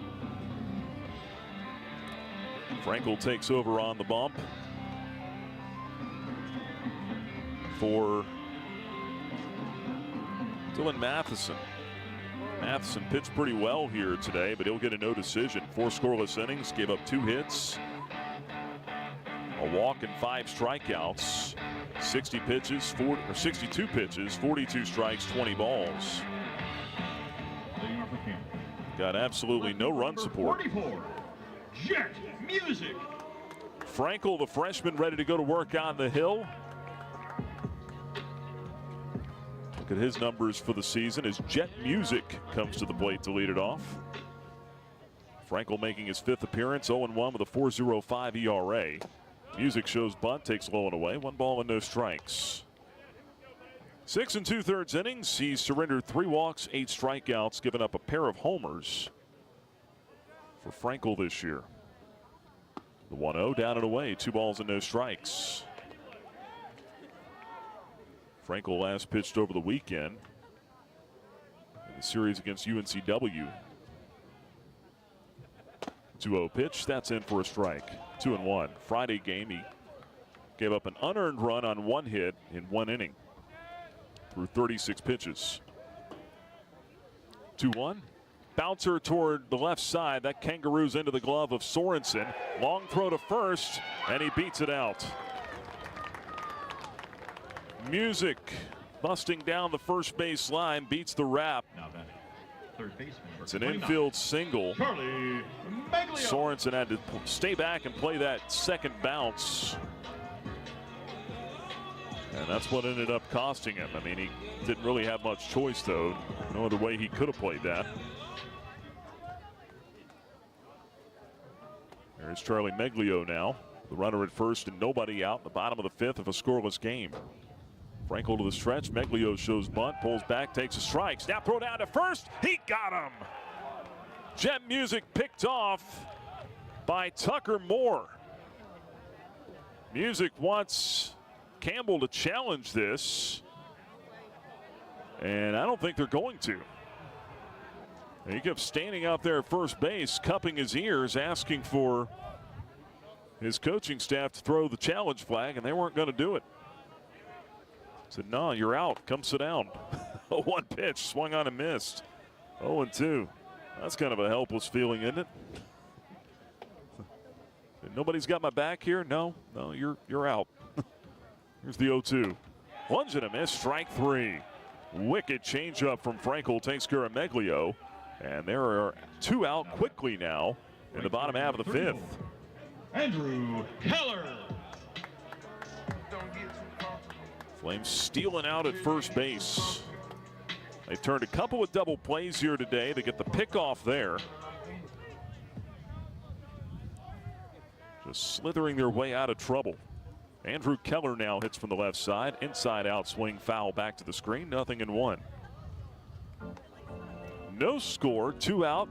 Campbell with 3 hits. Flames yet to get a base hit. We're in the bottom of the fifth. 0-1. There's a strike over the inner half of the plate. 0-2 now on Andrew Keller. Strikeout victim against Matheson his first time up. Frankel a pitch away. Here's the 0-2. Change up, swung on and missed. Strike three. Keller out of there to end the inning.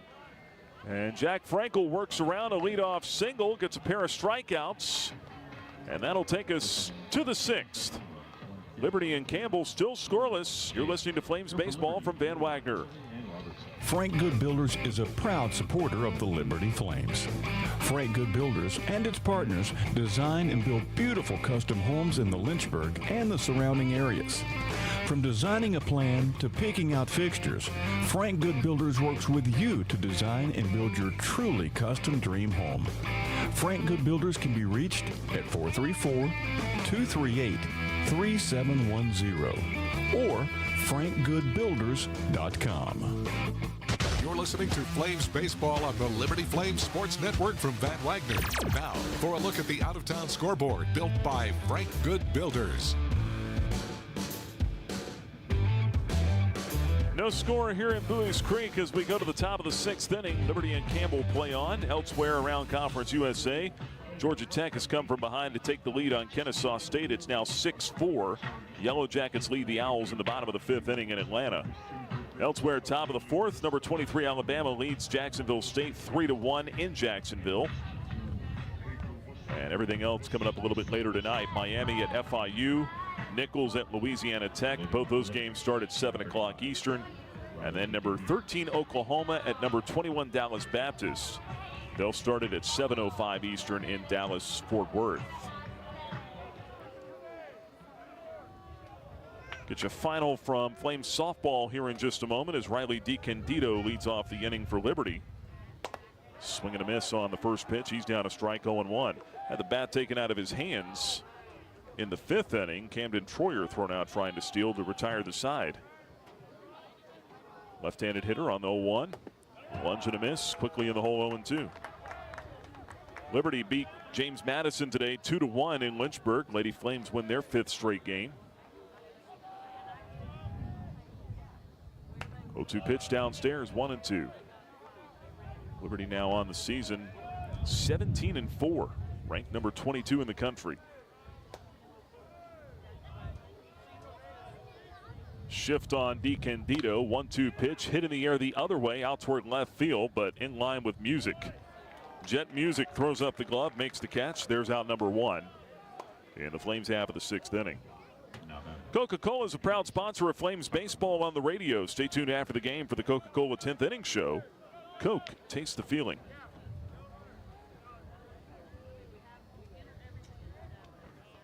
Here's Tucker Moore, 0 for 1 with a strikeout. Flames are not hitting right now. Moore swings on the first pitch. He jumps this. A fly ball out to left center field, but the wind's going to knock it down. Into the glove of the center fielder Simpson. He's got it. And there's out number 2. That ball was hit pretty well. Tucker Moore, though, flies out to the 395 marker out in left center field. Wind blowing in that way. And the big fly may not be the key today. Cal Early stands in for the left side. 2 out, nobody on. Freshman second baseman 0 for 1 with a ground out to his counterpart. And he takes the first pitch fastball in for a strike, 0-1. Mason Smith has not allowed a hit through 5 2/3 innings. I think it's a great time to point that out. 0-1 pitch, over but low, 1 ball and a strike. In fact, we should just state the don't bury the lead. Mason Smith is throwing a no-hitter. No-hitter in the 6th inning for Mason Smith. 1-1 pitch, over but low, 2-1. I'm just waiting on the dirty stares to come at me from this press box up here. 2-1. Smith misses outside, 3 balls and a strike. Of course, if he walks Cal Early, he'll still have a no-hitter.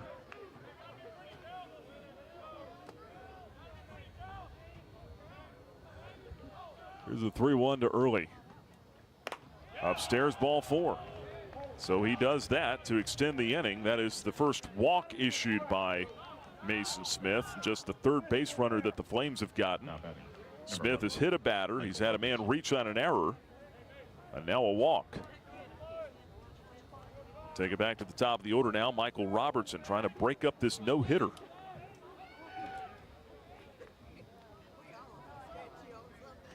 Pitch to Robertson. Left-hand batter takes a strike, 0-1.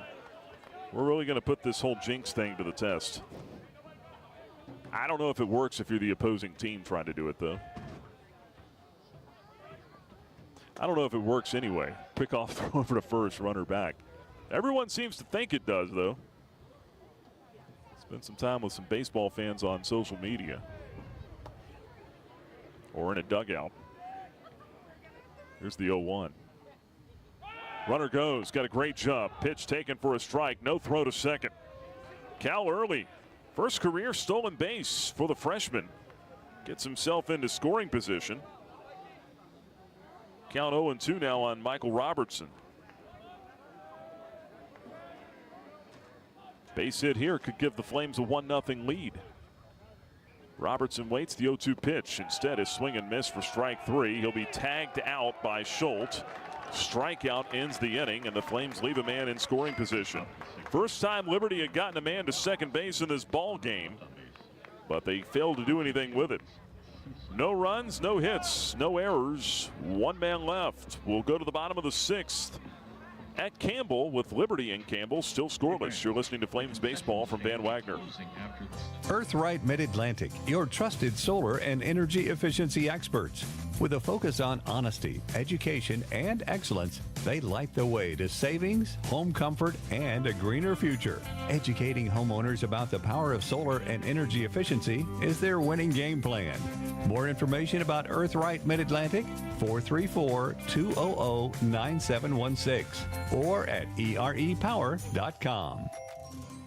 Turn up the heat. Foster Fuels is a proud partner of Liberty Athletics. Foster has been fostering warm moments for 100 years. Headquartered in Brookneal, Virginia, Foster has been providing exceptional propane and gas services since 1921. Stop by one of our 6 showroom locations across Central Virginia to view our wide range of products. From propane to fireplaces and grills to tank installs and tankless water heaters, Foster has it all. Download our app or visit fosterfuels.com for more info.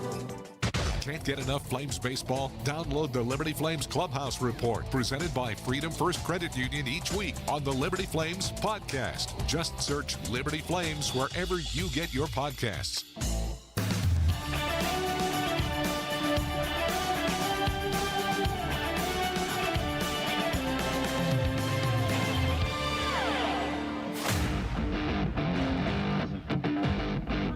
Bottom of the 6th, Liberty and Campbell still nothing game as we play on here in Buies Creek, North Carolina. Jack Frankel, the freshman, back to work on the mound.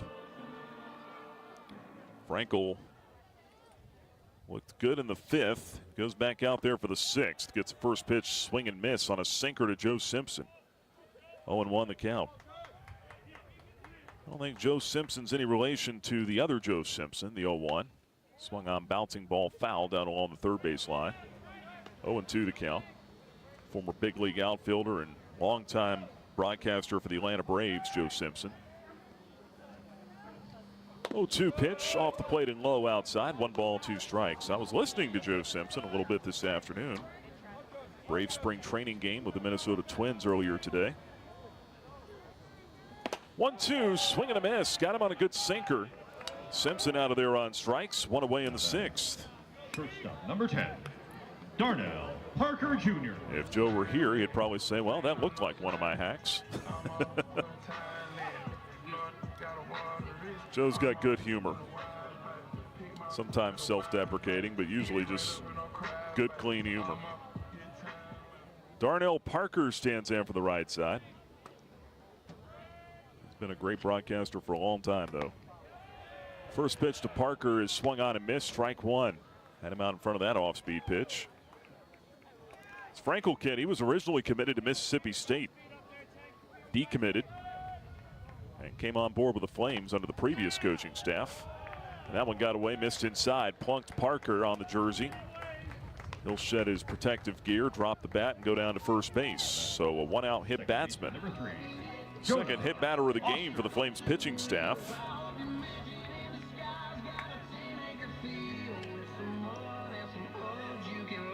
One out, one on, and Jonah Oster is the hitter now. And a 0-0 game here in the bottom half of the 6th.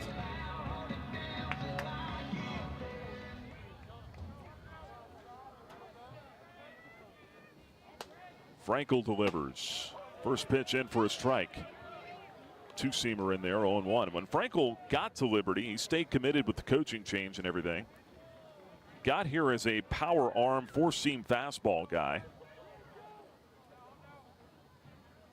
Next pitch over but low. 1 ball and 1 strike. And ended up converting into more of a sinker baller. Because of the metrics, but more so because of the results that he was getting on the mound. Short lead for the runner at first. They'll throw over there, and he's already back on the bag standing, Parker. 5 out of 6 in stolen bases this year. Wouldn't be surprised to see him on the move at some point here with 1 out. If nothing else, try to stay out of a double play. Oster hit into one back in the first inning. Right-hand batter waits. The pitch swung on, bouncer to short. Marsh goes to second, out there. On to first, out there. He did it again. Double play ends the inning in the 6th. And Frankel gets the Flames out of it with no harm done. 6-4-3 double play. The third one the Flames have turned in this ball game. And Campbell is down in the 6th. We go to the 7th. Still no score. You're listening to Flames Baseball from Van Wagner. 11 West is a proud sponsor of the Liberty Flames. 11 West specializes in apparel screen printing, embroidery, sew-on, and flat printing. From the design phase with their graphics arts team to the finished product, 11 West collaborates with each client to craft custom apparel and promotional products. For more information, visit 11west.com, call 540-639-9319, or stop by their location at 6598 New River Road in Radford. 11 West, outfitting America in logo wear. The President's Day sales event is happening now at Lynchburg Nissan, and the savings are monumental. Get historically low rates, up to 130% of fair KBB for your trade, and unbeatable offers on 2025 models. Plus, every new Nissan comes with our 1,000,000-mile powertrain warranty, giving you peace of mind for the road ahead. Don't wait, these historic deals won't last. Stop by Lynchburg Nissan today, or visit us online to claim your savings. Lynchburg Nissan, home of the 1,000,000-mile warranty. Don't wait, these historic deals won't last. You're listening to Liberty Baseball on the Liberty Flames Sports Network from Van Wagner. Time now to check the Carter Bank box score. Well, normally by now we'd have a lot to talk about on the Carter Bank box score, but not in this ball game. We head to the 7th inning. 0-0 is the score. Campbell has the only 3 hits of the ball game so far. The Flames have been no hit through 6. Campbell with an error. Liberty defensively has turned 3 double plays, 2 of them to get out of innings. And it will be Tanner Marsh to lead things off for the Flames. 2, 3, and 4 in the order due up. As we go to the 7th, there's a hard hit liner through the hole, base hit left field. And the Flames have their first base hit of the ball game. A leadoff single for Tanner Marsh in the top of the 7th inning. Mason Smith's no-hit bid is over. Leadoff man on as the Flames try to break this 0-0 tie. Got the first hit. Let's see if we can get the first run on the board here. Jackson Sorensen stands in for the left side. Idaho Falls native takes a first pitch strike from Smith, 0-1. Look at the pitch count on Smith to this point. And again, he's really been in no kind of a jam whatsoever. He's about to throw his 70th pitch. Off speed, missing low. 1 ball and 1 strike. They let him go up to about 90 pitches on his last outing last week in the midweek. Here's his 1-1 to Sorensen with a man at first. Swinging a fly ball foul down the left field line out of play. It's a ball and 2 strikes on Jackson. Sorensen 0 for 2. Strikeout and a ground out in this one. See if he can put something in play here with 2 strikes. 3 for 19 on this road trip. Swung on, that one lifted into high, deep right center field. That ball's got a chance. It is gone for Jackson Sorensen. He hits it out of here to the left of the 375 marker in right center field. And the Flames are on the board. It's 2-0 Liberty in the 7th. 3rd home run of the road trip for Sorensen. Now batting, the 17th. As he blasts one out of here to right center.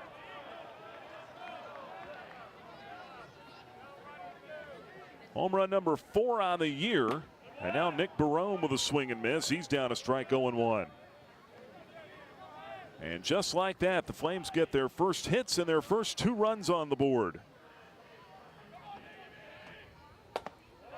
0-1 pitch called strike on the outside corner. 0-2 on Barone.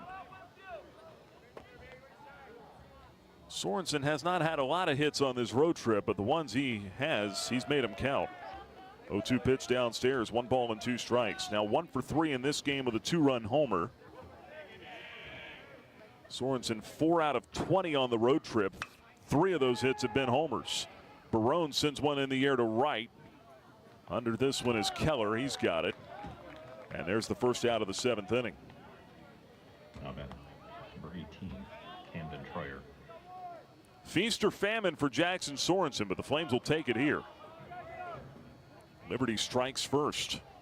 2-0 lead in the 7th inning. 1 out, nobody on. Camden Troyer is the plate now. Left-hand hitter takes a strike from Mason Smith, 0-1. Can't see the Campbell bullpen from here. I think it's down the left field line, but no way of telling if anyone's warming up down there. The next pitch downstairs, 1 ball and 1 strike on Troyer.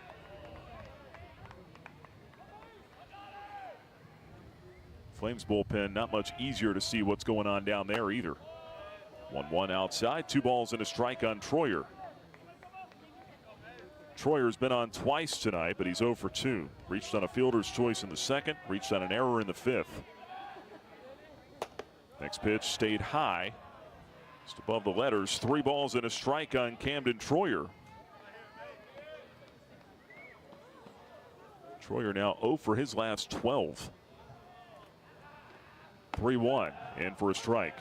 Fastball at 88 and the count is full. 3-2 now to Troyer. 1 out, 2 in on the homer. Payoff pitch. And that one just missed off the top shelf of the outside corner. Tried to paint the back door with a breaking ball. 6, Landon Seeley. And Troyer goes to first with a walk. Second walk issued by Smith in this one. Landon Seeley comes to the plate now. The Flames on top 2-0 in the 7th. On the 2-run homer by Jackson Sorensen. Got a mound visit coming now for Campbell. This is the pitching coach, Travis Stone. Again, they have no head coach tonight. Chris Marks suspended tonight. And for the first game, actually for tomorrow's game, they have a midweek tomorrow with NC State. Campbell will be in Raleigh tomorrow for that one.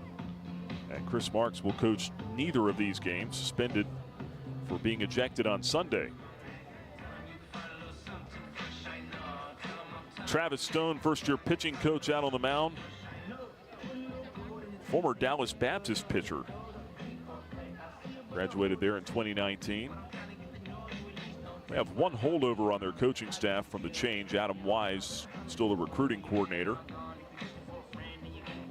They got some Campbell guys on the staff as well. Wise is one of them. He graduated here in 2017. Seth LaRue is their third base coach. He graduated here in 2015. First year on the staff. And then Lawson Harrell, great player here for a long time. He's a graduate assistant. First pitch called strike to Seeley. Breaking ball in the outside corner, 0-1. Landon is 0 for 2. Strikeout and a flyout. Infield double play depth, right on right matchup. The 0-1. Tapper foul to the left, 0-2 on Seeley. Lawson Harrell, though, he's their all-time leader in home runs with 51. Had a great career, although banged up most of it. Here's the 0-2. Stayed high, 1 ball, 2 strikes. His last year was last season. They're trying to replace his production in the lineup, but they've got him on staff as a coach. Got to be tickled about that. Anytime you can keep a guy like that around.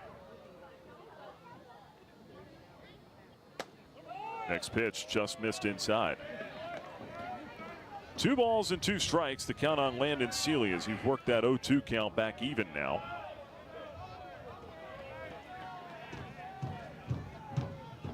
Here's a stretch by Smith and the 2-2. Swung on, popped up. He jammed him out towards second base. And the catch is made there by Alster. Seeley jammed. He pops out. 2 out in the inning. Runner at first. And Riley DiCandido will come to the plate. Sun is set here in Buies Creek. We're playing under the lights now. Temperature dropping back into the low 60s. Slight chill, but still a pleasant evening. DiCandido takes the first pitch strike. 0-1. He got Schultz up out of his crouch, though. Troyer did. He started to go at first base. He's been thrown out at second twice tonight. Let's see if the Flames try to send him here. 3 infielders on the right side. Here's the 0-1 to DiCandido. Runner not going. And that pitch stayed just a little bit low and maybe off the outside corner to DiCandido. It's a ball and a strike on the Flames' first baseman. He's 0 for 2. Stretch of the 1-1. Upstairs, Troyer again bluffing at first. Gets the catcher out of his crouch, 2-1. Even if he's not running there, that's a good way to steal a pitch. You prevent Schultz from being able to frame something for the umpire, the 2-1. Swinging a high, lazy pop-up out behind the shortstop spot in shallow left field. And it is the shortstop Parker there to make the grab for round number 3. But the Flames get on the board. Base hit from Tanner Marsh. 2-run homer to right center field for Jackson Sorensen. His 4th of the year. And it's time to stretch in Buies Creek with Liberty on top of Campbell. 2-0. 7th inning stretch is brought to you by the Carl Miller Realty Team. Don't stretch your budget when searching for your next home. Talk to the caring, competent, trusted advisors at Carl Miller Realty. Visit carlmillerrealty.com today. Bottom of the 7th coming up after this on the Liberty Flames Sports Network from Van Wagner. Flames Nation, this is Liberty men's basketball coach Richie McKay. The McKay family are proud Flames Club members and invite you to join in training Champions for Christ on and off the court, whether you're at the game or cheering from home. Your support is valuable and directly impacts our student athletes. Membership starts at just $75 and comes with great benefits like access to premium seating, hospitality, and parking privileges. Join today. Visit libertyflamesclub.org. Century Exteriors offers exterior home renovations, including but not limited to gutters, roofing, siding, home additions, and much more. Century Exteriors makes the process seamless. Call 434-239-6722 for a free on-site estimate or visit us at centuryexteriors.com and Century Exteriors on Facebook and Instagram. Follow the Liberty Flames Sports Network from Van Wagner on social media and keep up with all your favorite teams. Search LFSN Radio on X, formerly known as Twitter, Facebook, and Instagram. Flames baseball is on the air. You're locked in to the Liberty Flames Sports Network from Van Wagner. Home half of the 7th inning. Liberty leads Campbell 2-0 here in Bowie's Creek tonight. One and only meeting between the Flames and Camels this year, barring them meeting up in a regional somewhere in the postseason. Andy Schultz leads off at the plate for the Camels against Jack Frankel, and the first pitch is in for a strike, 0-1. The way this game's going tonight, 2 runs might have to be enough. Not to put a ton of pressure on this bullpen, but changeup swung on and missed. Quickly 0-2 on Schultz. 1 out of 2 with a single tonight. It's just the way that this game has gone. Campbell has 3 base hits. They've had some base runners, but hit into a couple of double plays. Got picked off at first. 0-2, lunge and a miss, strike 3. A good changeup from Frankel takes care of Schultz. His 4th strikeout, 1 away in the 7th. Jackson Thompson. Download the Liberty Flames mobile app. Get every live audio broadcast on the Liberty Flames Sports Network from Van Wagner. All Liberty Flames podcasts presented by Century Exteriors and more. Download the Liberty Flames app from your mobile app store. It's Jackson Thompson at the plate now for Campbell. 1 out, nobody on. Flames leading at 2-0 in the 7th. And the first one from Frankel, a changeup low and outside. 1 ball and no strikes. Flames trying to wrap up this road trip 3-2 and go to 8-4 on the year. Pitch off the plate outside, 2-0. Liberty's been facing some good ball clubs. UNCW, some really good arms. Duke was ranked at the time. 2-0 pitch, swung on, missed. Couldn't get a sinker. It's 2-1. Duke ranked at the time of that meeting last week. Then the Blue Devils turned around and swept Northwestern over the weekend. So they got back on track. 2-1 is off the plate outside and low, 3-1. But the Blue Devils did fall out of the top 25 this week. You're just not going to put a 5-loss team in the rankings. 1 out, nobody on, 7th inning, the 3-1. There's a swing and a knuckling liner. Leaping grab, it short by Tanner Marsh. Had him played perfectly right up the middle. Marsh elevates and comes down with a snow cone grab for the 2nd out of the 7th inning. Kid was just levitating out there. 2 up, 2 down. Here's Joey Morton. That saved a base hit. Left-hand hitter Morton swings on the first one, hits a bouncer to first base. Underhand toss to the pitcher, covering in time. DeCandido flips it to Frankel, and the Flames are out of the 7th inning. 1-2, 3-0 doing. That'll take us now to the top half of the 8th. The score, still Liberty 2, Campbell zip. You're listening to Flames Baseball from Van Wagner. Pass for 3. This week, it's your last chance to see Liberty women's basketball this season. Conference USA tournament seeding is on the line for the Lady Flames. Be at Liberty Arena in Lynchburg when Liberty battles defending conference champ Middle Tennessee this Thursday at 7 p.m. Then Liberty closes out the regular season against Western Kentucky this Saturday at 2 p.m. Stay after Saturday's game for autographs from the players. Don't miss Lady Flames basketball this week. Tickets at luwbasketball.com. Thousands of our teammates make and deliver 300 of the world's best brands and flavors, locally. From the heartland to the coast, in big cities and small towns. Our products are moving, and our trucks are rolling. We share a passion and a purpose, and we love to refresh and serve our communities. We are Coca-Cola Consolidated, your local bottler. Flames baseball lives here. You're listening to the Liberty Flames Sports Network from Van Wagner.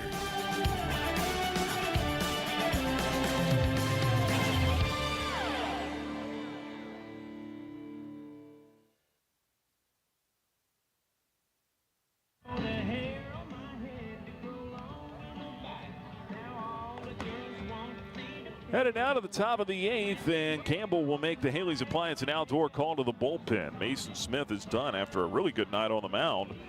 Only blemish was the 2-run homer hit by Jackson Sorensen in the 7th inning. Right-hander went 7. Gives up 2 hits, 2 runs, the home run, 2 walks, and 4 strikeouts on 91 pitches. 57 strikes and 34 balls.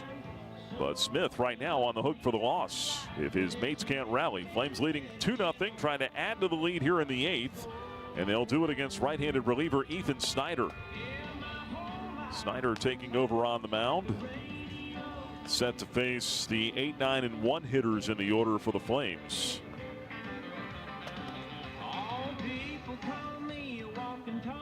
Say a little more about Snyder, sophomore right-hander out of Welcome, North Carolina. I did not know there was a Welcome, North Carolina. He went to Davidson High School. Sounds like a real warm, fuzzy, cozy place. Welcome, North Carolina. Numbers so far this year for Snyder, pretty good. He's 0-1, but he's got a 1.80 ERA. 5 appearances. He's given up 4 runs, but only 1 earned. 5 innings pitched, 3 walks, 5 strikeouts. He'll go to work here against Tucker Moore. Start us off in the 8th. And the first one goes to the backstop. Fastball missing outside. 1 ball and no strikes on Tucker Moore. 0 for 2 with a strikeout and a flyout in this one. Here's the 1-0. That one stays up and in. 2 balls, no strikes to Moore. Be followed by Cal Early in the on-deck circle. And back to the top of the order with Michael Robertson.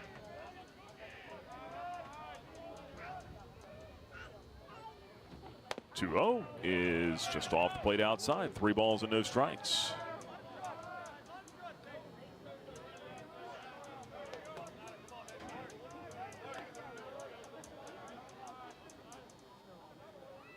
(3-0) to Tucker Moore.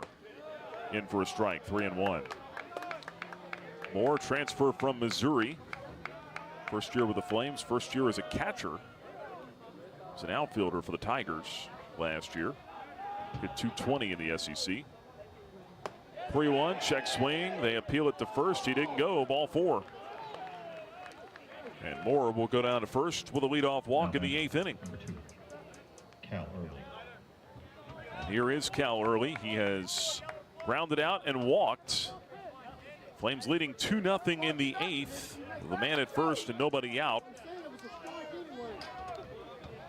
Let's see if Cal Early might be trying to bunt the runner along here. They play in at third. Early not showing. He takes low and in. 1 ball and no strikes.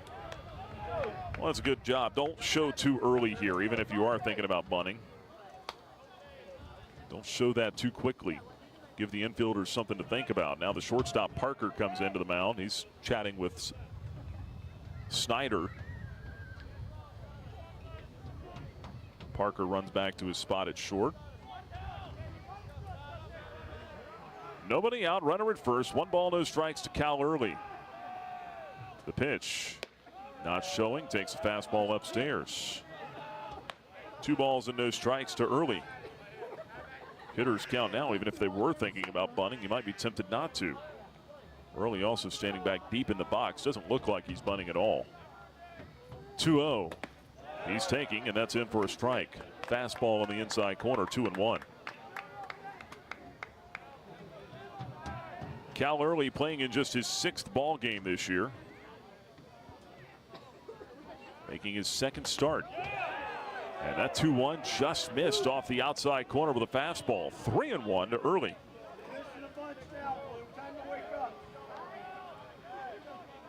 Some of these Buies Creek folks not taking too kindly to Shane Sullivan's strike zone right now. Here's the 3-1.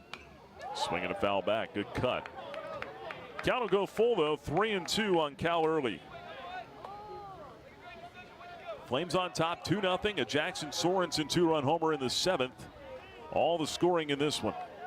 Top of the 8th now. 3-2 pitch, runner on the move. It's inside and to the backstop. Ball 4. A turn at second. And Tucker Moore did not pick up on where the ball was. And he'll put the brakes on there. It goes as just a walk to early. And that'll put him at first and second now. Nobody out in the 8th inning, and a golden opportunity for the Flames to add on to this 2-0 lead. They roll the lineup over now to Michael Robertson.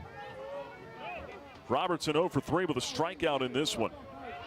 Trying to get his bat going. He's 3 for his last 15. Shows bunt, pulls it back, takes low and in. 1 ball, no strikes. So Robertson thinking about bunting here.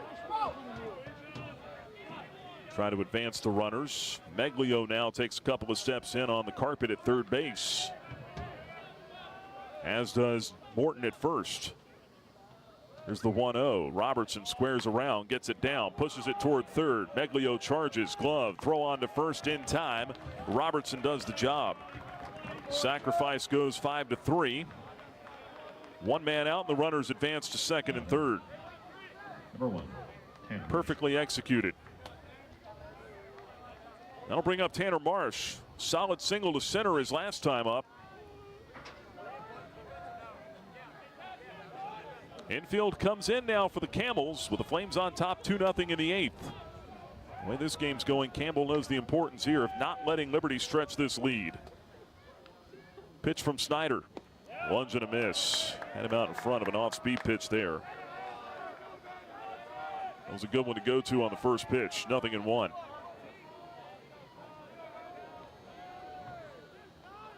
Tanner Marsh 1 for 3 in this one with the single and a run scored. The 0-1.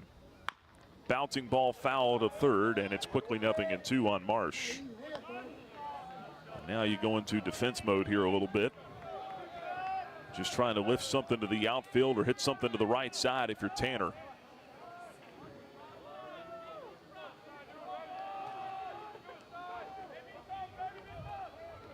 Here's the 0-2 pitch. Right-hand batter. Swings, pops it up along the right field line. Will it stay in play? Morton, the first baseman over there by the sidewall, will have it. The runner will tag, but no advance from third. 2 out. And that won't get anything done. That's a big second out to the inning, and now Sorensen coming to the plate. First base open, and you wonder if they'll pitch to him here. Number 4, Jackson Sorensen. Sorensen clubbed a 2-run homer to right center his last time up. Only runs of the ball game to this point. And it looks like they will pitch to him, at least for the moment. Sorensen stands in for the left side. First one is over but low. 1 ball, no strikes. They may quote-unquote pitch to him, but I'd be shocked if he sees anything really good to hit here.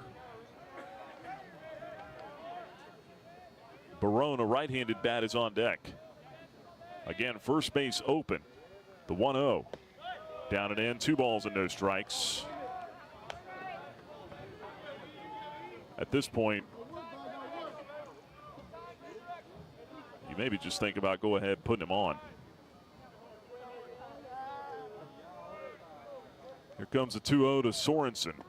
Downstairs, 3 balls, no strikes, nothing particularly close.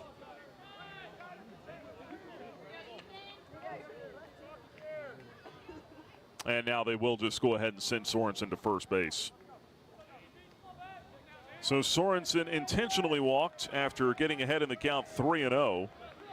It's good awareness there by Sorensen as well. Understand the situation. Don't come out of your shoes. Don't get yourself out. That's what they're hoping you'll do. And what do we got here now from the Flames? Nick Barone was coming to the plate to hit. He's going to be called over by Bradley LaCroix, the head coach. I thought we might be getting... I didn't think we'd get a pinch hitter there, but something, but it appears that LaCroix just wants to kind of slow the heartbeat of Barone here. Get him to take a breath, think about the situation, and now go up there and try to do some damage. 3 walks in the inning, 1 intentional. Flames have them loaded with 2 outs in the 8th. Liberty leading at 2-0 over Campbell. Chance to blow the doors off of this one right here. Barone takes the first one, a fastball in there for a strike, 0-1. That might have been the conversation as well. Just take the first one. Make him throw you a strike. Here's the 0-1. That one stays up and in. 1 ball and 1 strike now on Barone. Hitless in this one, 0 for 2. He's been hit by a pitch. Couple of flyouts. One hit pretty well out to center field back in the 5th inning that the wind knocked down. 1-1. In the air, foul back out of play. It's 1-2 now on the Flames left fielder Nick Barone. Barone for the year is hitting .467 with men in scoring position. See if he can stay hot here. 1-2 count. It's on the way. Lunge and a miss, strike 3. He got him on a slider down and away. And the Flames leave the bases loaded in the 8th inning. They get nothing across, no hits in the inning, 3 walks, and 3 left. Less than ideal. We go now to the bottom half of the 8th. The Flames still hold on to a 2-0 lead over the Camels. You're listening to Liberty Baseball from Van Wagner.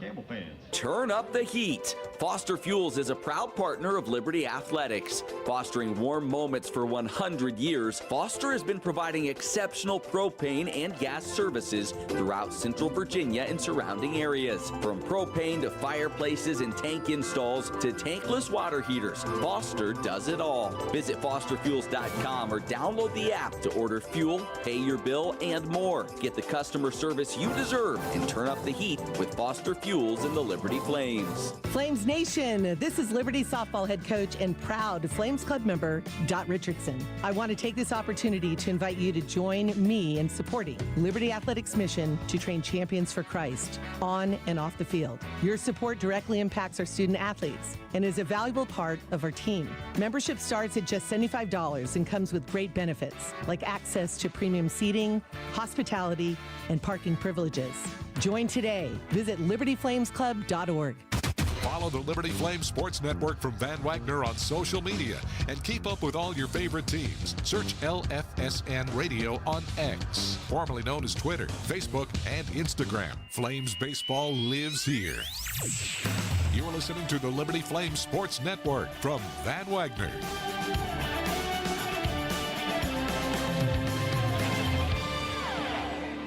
Liberty leads Campbell 2-0 as we go to the bottom half of the 8th inning. Flames leave the bases loaded for the 4th time in the last 2 games. Liberty took advantage of 3 walks in the top of the 8th inning, could not get anything across. And now Jack Frankel goes back to work here as we go to the home 8th. Got to have good feet to steal a base. The Good Feet store can help your feet feel their best. Find the store nearest you at goodfeet.com. Frankel facing Jet Music. And the first one swung on and missed. Strike 1.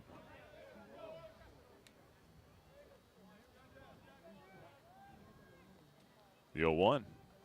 There's a line drive out toward left field and deep. Nick Barone going back. That'll get over his head. One hops the wall. He plays the carom with the bare hand.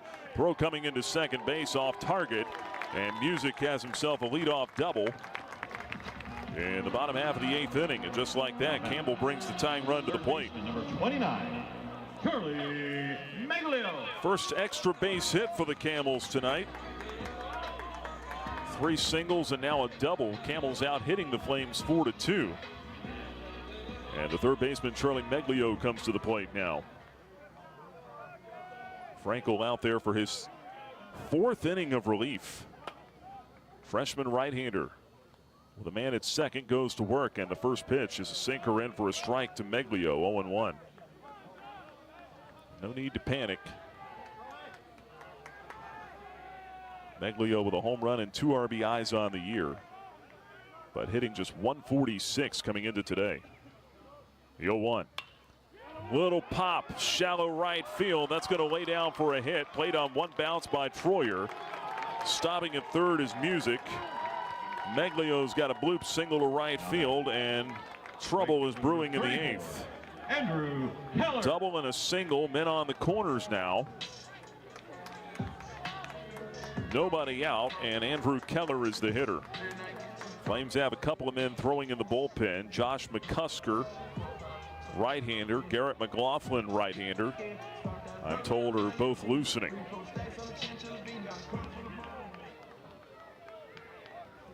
Keller bats for the left side. Flames keep the infield back, willing to trade a run here. As Keller swings on the first one, pops it up, down along the left field line. Long run for Barone, into foul territory. Slows, throws up the glove, makes the catch. And Nick Barone covers some ground to go haul that one in. The runners will hold at first and third on the foul flyout from Andrew Keller, one away. I got nervous for a second. Barone was coming in like a freight train right there, trying to get to that ball, and I thought he was going to overrun it there for a minute. But he slammed on the brakes, threw up the glove, and made the catch over top of his head. And thankfully for the Flames, the runners did not advance. If you're Jet Music at third base, the last thing you want to do is run yourself into an out at the plate right there. Got a pinch hitter now for Campbell. Joe Simpson is called back. And this will be a right-handed bat. Ben Karpowitz is on to hit.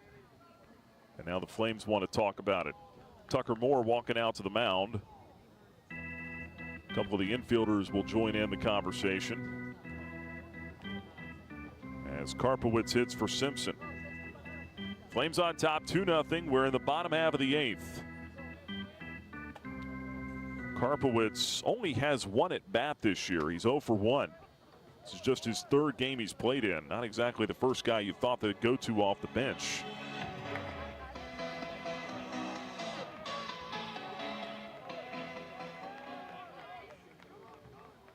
Pinch hitter up in the 8th. First and third, one out. Frankel sets and fires after the mound visit. There's a bouncing ball to third. To Hopper. Sorensen to second. They get the out there. Back to first, not in time there. 5-4 fielder's choice. Close play at second base, but they cut down Meglio. Music will score, and it's a one-run ball game. Jet Music comes in from third on the 5-4 fielder's choice. Runner at first with 2 down now, and back to the top of the order, Darnell Parker.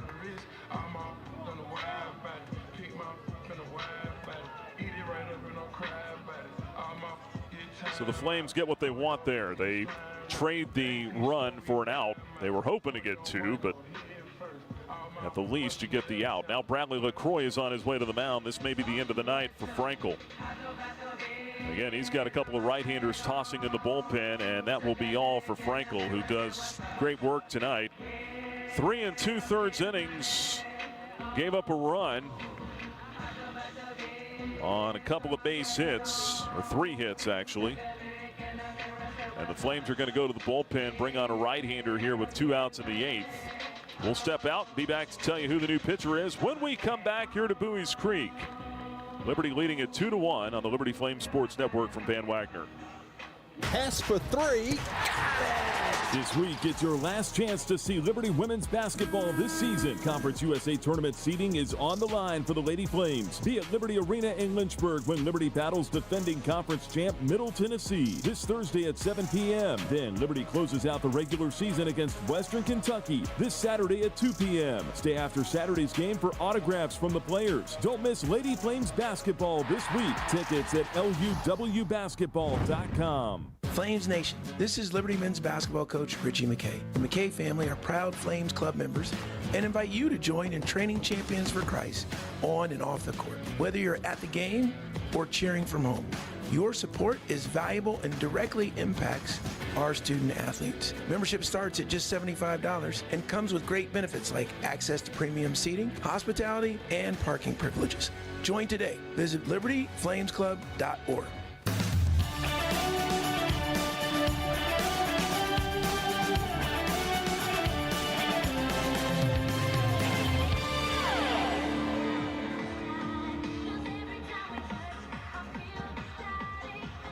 New pitcher for the Flames is right-hander Garrett McLaughlin. He takes over for Jack Frankel in the bottom of the 8th inning. Liberty leads Campbell 2-1. Camels have a runner at first and 2 men out. Darnell Parker, the shortstop and leadoff man, coming to the plate here for the Camels. As McLaughlin gets back on the mound. First time we've seen him pitch in a little while. His last outing was February 22nd against Xavier. That was over a week ago. Gave up 3 earned runs on 4 hits in an inning and a third. With a walk and 2 strikeouts through 20 pitches. He's well rested since then. McLaughlin, 6'3", 220 pounds, senior right-hander on here for the Flames.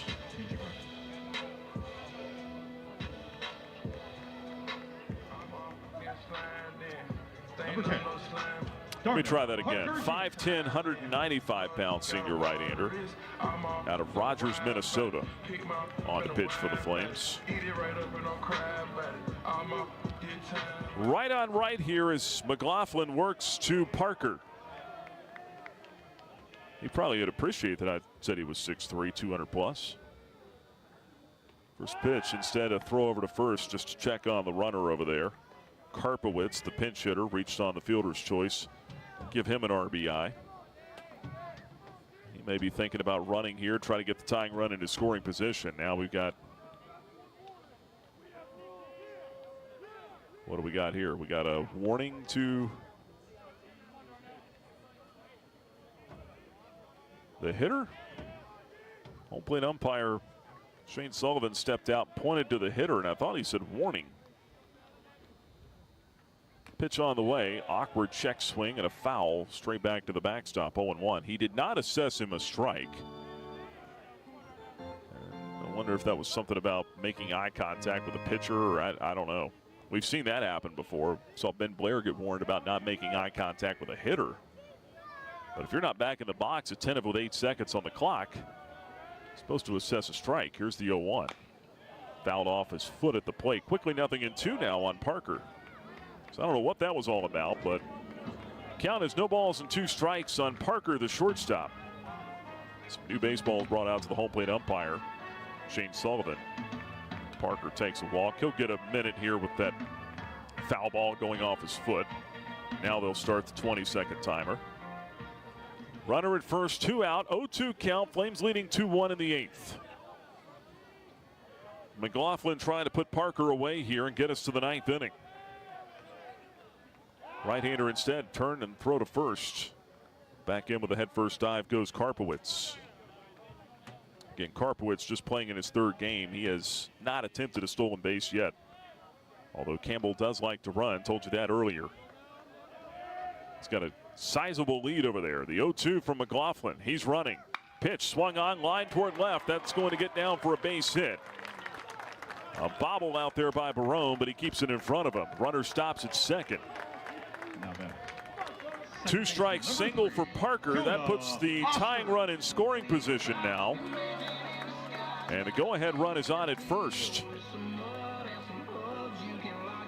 Jonah Alster, the second baseman, coming to the plate. 1 for 3. He's hit into 2 double play balls tonight. Single back in the 4th inning. A base hit here ties the ball game in all likelihood. Certainly a base hit to the outfield would. But 2 are out in the inning. McLaughlin will try it again here. Right on right matchup.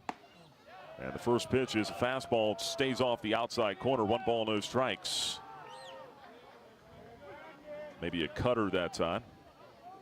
Fastball, cutter, curve for McLaughlin.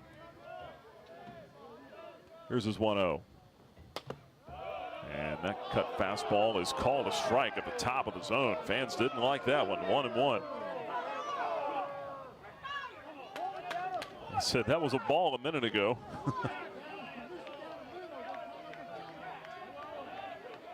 Home half of the 8th inning. Nerves starting to fray a little bit here. The 1-1.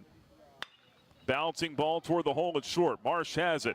Wheels around, fires to second to get the force out there. 6-4 fielder's choice. And the Flames escape in the 8th. 1 run scores. 2, 3 hits in the inning. No errors. And a couple of men left on base. We'll go to the ninth. It's Liberty on top, 2-1 over Campbell. You're listening to Flames Baseball from Van Wagner. At Carter Bank, we believe life is best lived full of opportunities and dreams, of goals achieved and promises kept. We've been creating opportunities for more people and businesses to prosper since 1974. That means great local lending, convenient access to your money, accounts and guidance that make it easier to get more done. We are Carter Bank, the preferred community bank of Liberty Flames Athletics. Visit carterbank.com to learn more. Member FDIC, Equal Opportunity Lender. Looking to buy a home or refinance a mortgage? Now is the time to take advantage of your one-of-a-kind offer from Alcova Mortgage. As an employee or alumni with Liberty University, you are eligible to receive a lender credit that equates to 1% of your total loan amount up to $5,000. This offer provides you with some much-needed savings while also helping you tackle your closing costs. Visit alcova.com/liberty today for details. Offer does not apply to broker loans. Alcova Mortgage, NMLS ID 40508, NMLSconsumeraccess.org, Equal Housing Lender. Now back to more Flames baseball on the Liberty Flames Sports Network from Van Wagner.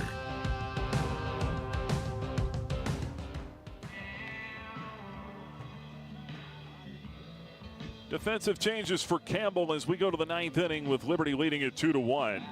Seth Farney is going to check in the ball game and hit in the number 9 hole. He'll go to left field. Then you've got Jet Music going from left field to center field.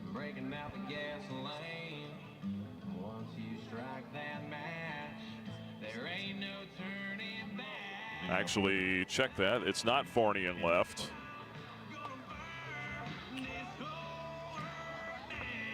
It is Davis Albert in left. So Albert will go to the 9 hole. And a new pitcher on as well. Right-hander pumps in a first pitch strike to Camden Troyer, 0-1. Drew Signer takes over on the mound, the 0-1. Signer in there with a strike on a breaking ball to Troyer, and it's quickly 0-2 on the Flames right fielder. Troyer swings and rolls over, a ground ball out to second. That's picked up by Alster. The throw on to first in time. Alster was playing deep, but gets the throw over to first in time to get Troyer, and there's one away in the ninth. Number 6, Landon Seeley. And Landon Seeley comes to the plate now for Liberty. He is 0 for 3 with a strikeout here tonight. Flames trying to add to a 2-1 lead. They could really use some insurance here. At least another run. Seeley takes a strike, 0-1.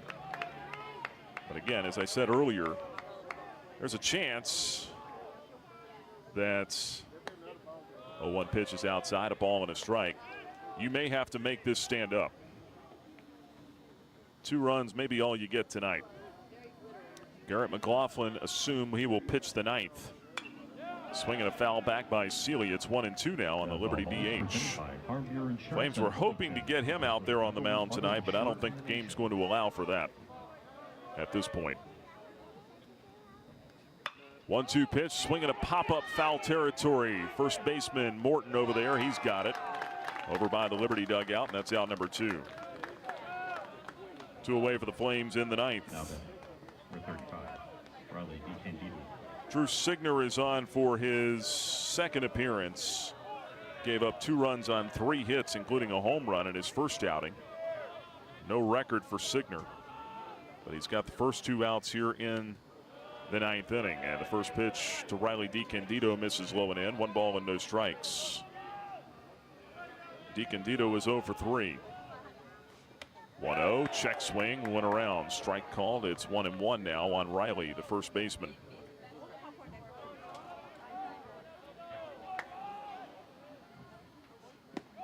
And the 1-1 misses low and in. 2 balls and a strike to count. Looking ahead, it will be the 3, 4, and 5 hitters, middle of the order, coming up for Campbell in the bottom of the ninth. 2-1 pitch, breaking ball stays off the plate outside and low. 3-1 now on DiCandido. Flames would take a walk here for sure. And that's just what they get. Ball 4. Fastball missed inside. 2-out free pass to DiCandido. And a potential insurance run is on at first base. See what the Flames can do as Tucker Moore comes to the plate.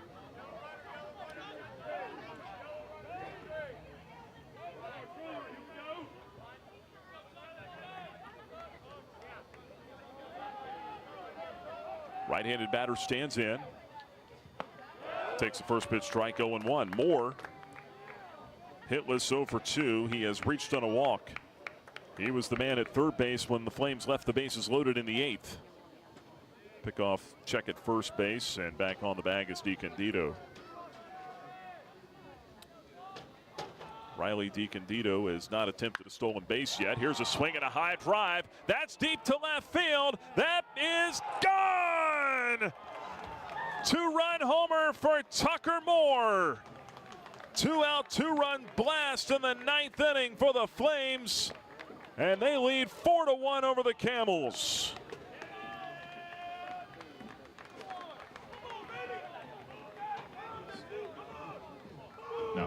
Tucker Moore with his first home run of the year. And boy, you could not have scripted a better time for it. First pitch to the backstop to Cal Early, 1 ball and no strikes. Career home run number 3 for Moore. He hit 2 last year with Missouri. But I dare say none bigger than that one, at least at the moment. 1-0 pitch in for a strike. 1-1 now on Cal Early. When the Flames have been right, 2-out hitting has been a theme for this club this year as Early swings and scalds one to deep center. But that's playable out there for the center fielder Music. He puts it away, and that's out number 3. 2-out, 2-run bomb off the bat of Tucker Moore expands the Flames lead. We go to the bottom of the 9th inning. Liberty 4, Campbell 1. You're listening to Flames Baseball from Van Wagner. Pass for 3.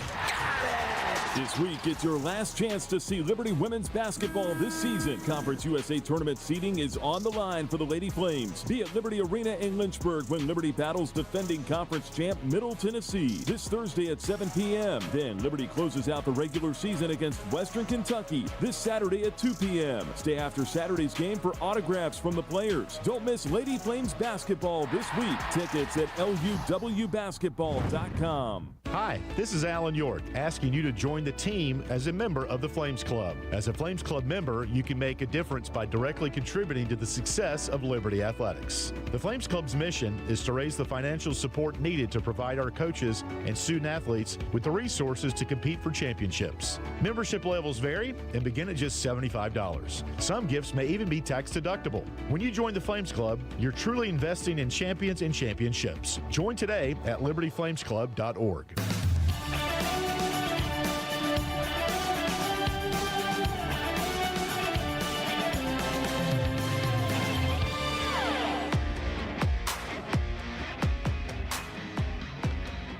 Last half of the 9th inning, the Flames trying to collect the final 3 outs here and get out of here with a win in Buies Creek, North Carolina. Liberty on top of Campbell. It's 4-1. And Garrett McLaughlin heads back to the mound in a save situation here. McLaughlin trying to pick up what I think would be his first save of the year. Double check that. Andy Schultz. Flames only have 2 saves this year, and they've both gone to Tyler August. So this would be McLaughlin's first save. He's trying to save it for Jack Frankel. Frankel would get the win, and it would be the first of his collegiate career. So some important numbers there potentially. Andy Schultz leads off at the plate for Campbell. First pitch outside with a slider, 1 ball and no strikes. And this is important. Those 2 runs in the top of the 9th on the home run by Tucker Moore gives Liberty breathing room. Lifted foul out of play down the right field line. 1 ball and 1 strike now on Andrew Schultz. I mean, just so much difference in a 1-run game and a 2-run game. Now it's a 3-run game in the 9th. Flames have used the long ball here this evening. The 1-1. High pop-up down the right field line. I don't know if anyone's going to get there. That's foul and out of play. DiCandido and Troyer went chasing after it. Ran out of real estate. 1 ball and 2 strikes to Schultz.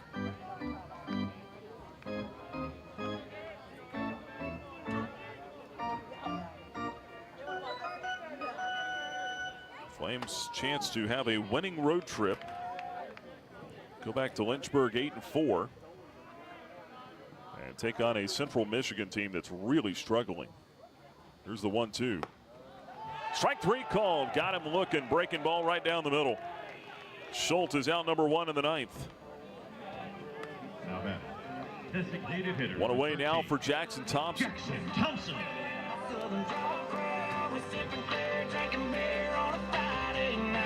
Flames haven't done a ton of hitting tonight, but up to this point, they've done just enough. Pitching staff has been outstanding. A run on 6 hits allowed so far. 7 scoreless innings thrown up to start the game. A combination of Dylan Matheson, Jack Frankel, and then Garrett McLaughlin came on in the 8th to get the Flames out of it. First pitch, a called strike to Thompson. It's 0-1. Thompson hitless tonight, 0 for 2. He's reached on a walk. Left-hand batter stands in. The 0-1 from McLaughlin. In there for a strike with a cutter. It's 0-2. Flames have the shift on. 3 infielders on the right side with a left-handed hitter up. Liberty leading at 4-1 in the bottom half of the 9th inning. 1 out, nobody on. McLaughlin on 0-2. That one missed high. 1 ball, 2 strikes.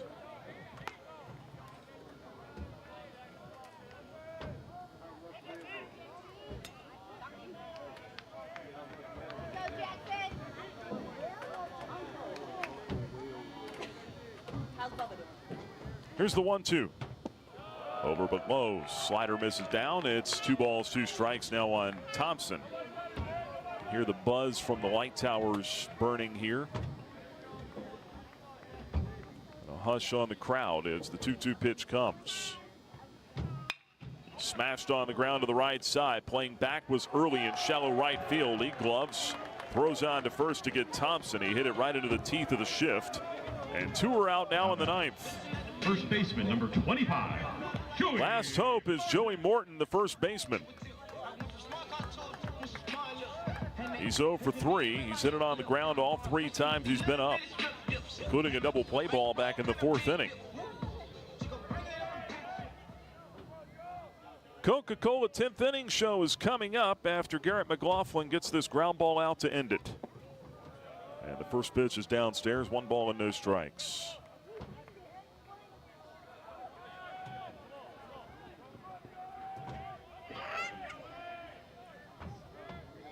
Morton waits. McLaughlin's 1-0. There's a chopper to the right side. That one kangaroos into the glove of Early. Underhand toss to first. Ground out to second, ends the ball game. And Garrett McLaughlin mows through the heart of the order. 3 up, 3 down in the 9th, and the Flames are shaking hands to end the road trip. Liberty beats Campbell. Final score tonight, 4-1. Flames over the Camels. And that caps off a 3-2 road trip. Thank you for attending. We'll step out and have the Coca-Cola 10th inning show coming up. You've been listening to Flames Baseball from Van Wagner. Texas. Thousands of our teammates make and deliver 300 of the world's best brands and flavors, locally. From the heartland to the coast, in big cities and small towns. Our products are moving, and our trucks are rolling. We share a passion and a purpose, and we love to refresh and serve our communities. We are Coca-Cola Consolidated, your local bottler. Move those coffee chains, Flames fans, and go local. Central Virginia's own Ironclad Coffee Roasters and Baking Company is the premier coffee partner of Liberty Athletics. Pay them a visit at one of their cafes in the Richmond area or at the Richmond International Airport. They'll also ship their specialty grade coffee straight to your door. Visit ironcladcoffee.com, that's www.ironcladcoffee.com, to check out the coffee Flames fans are talking about. What's important isn't that Freedom First has been in business since 1956. What's important is how we've been doing business since 1956. Since day one, we have been accountable to our members, not stockholders. We make loans that cost less, offer savings plans that pay more, and give back to our community, and that hasn't changed. What has changed is our ability to serve you with more locations and more technology to simplify your financial life. Freedom First. It's a place where anyone in our region can bank for good. Score big at Haley's Appliance and Haley's Outdoor in Lynchburg with major brands of appliances that will make your house feel like a home and outdoor equipment to have your yard looking its best. Haley's puts customer service first. They deliver and service all of the products they sell and will take care of the process from start to finish. Log on to Haley's.com today for product availability. Haley's Appliance and Haley's Outdoor in Lynchburg is a proud sponsor for Liberty Flames Athletics. Hey Flames fans, Gentry Lock is fired up to join in the excitement this season. Gentry Lock Attorneys knows it's all about preparation, precise teamwork, and a competitive spirit for the hard-fought wins. We've got that down. With our fierce drive to succeed, uncommon thinking, and extensive resources, Gentry Lock helps businesses thrive. We are downtown at 801 Main Street, and we serve the Commonwealth and beyond with offices in Roanoke, Richmond, and Norfolk. All the ways Gentry Lock can help clients succeed is waiting for you at gentrylock.com.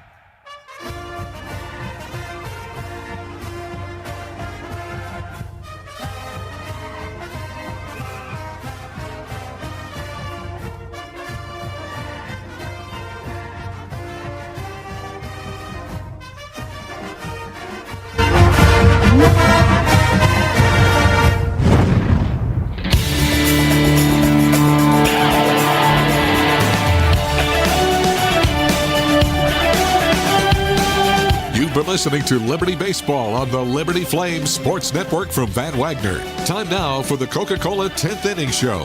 Coming up, we'll hear from Flames head coach Bradley LaCroix. We'll have the final stats, our player of the game, post-game analysis, and more right here on the Liberty Flames Sports Network from Van Wagner. Flames get out of here with a win. Liberty comes down to Campbell and escapes with a 4-1 victory. Flames over the Camels here to wrap up this road trip 3-2. Liberty takes the only meeting scheduled here between these two ball clubs this year as the Flames up their record now to 8-4 on the season, 4-2 on the road. Liberty headed back home for a 3-game series coming up here this weekend with Central Michigan. Welcome into the Coca-Cola 10th Inning Show. I'm Nick Pierce. We'll be joined shortly by the head coach of the Flames, Bradley LaCroix, to get his post-game thoughts on this one. And a ball game where hits were hard to come by, runs really hard to come by in this one. Flames were getting no hit through the first 6 innings of this ball game before Tanner Marsh led off the 7th inning with a single and was promptly driven in on a 2-run homer by Jackson Sorensen. That cracked the scoreboard for both sides. Scoreless game after the first 6 innings. Sorensen lets the air out of the Flames dugout with that 2-run homer to right center field, his 4th of the year. Gave Liberty the 2-0 lead in the 7th. Campbell would respond. Campbell's got a run in the bottom half of the 8th to cut it to 1. 2-1 ball game. And then in the 9th inning, 2 outs, nobody on. Riley DiCandido works a walk to extend the inning, gets it to Tucker Moore. He jumps all over the first pitch and clubs his first home run as a Liberty Flame out of here to left field. 2-run shot made it 4-1 Flames. Garrett McLaughlin gets the last 3 outs in the 9th inning to pick up the save as Liberty wins this one again 4-1. Your final score, Flames beat the Camels. And Liberty now 8-4 on the season. Campbell falls to 4-8. And with that, we're joined by the head coach of the Flames, Bradley LaCroix. Our post-game conversation here on the Coca-Cola 10th Inning Show. Coach, congrats on the win. I tell you, I mean, it's these games like this, you just don't know how they're going to go sometimes. Hits were hard to come by, runs hard to come by, certainly, but you play long ball tonight, you get the timely hitting, and the pitching staff did an outstanding job.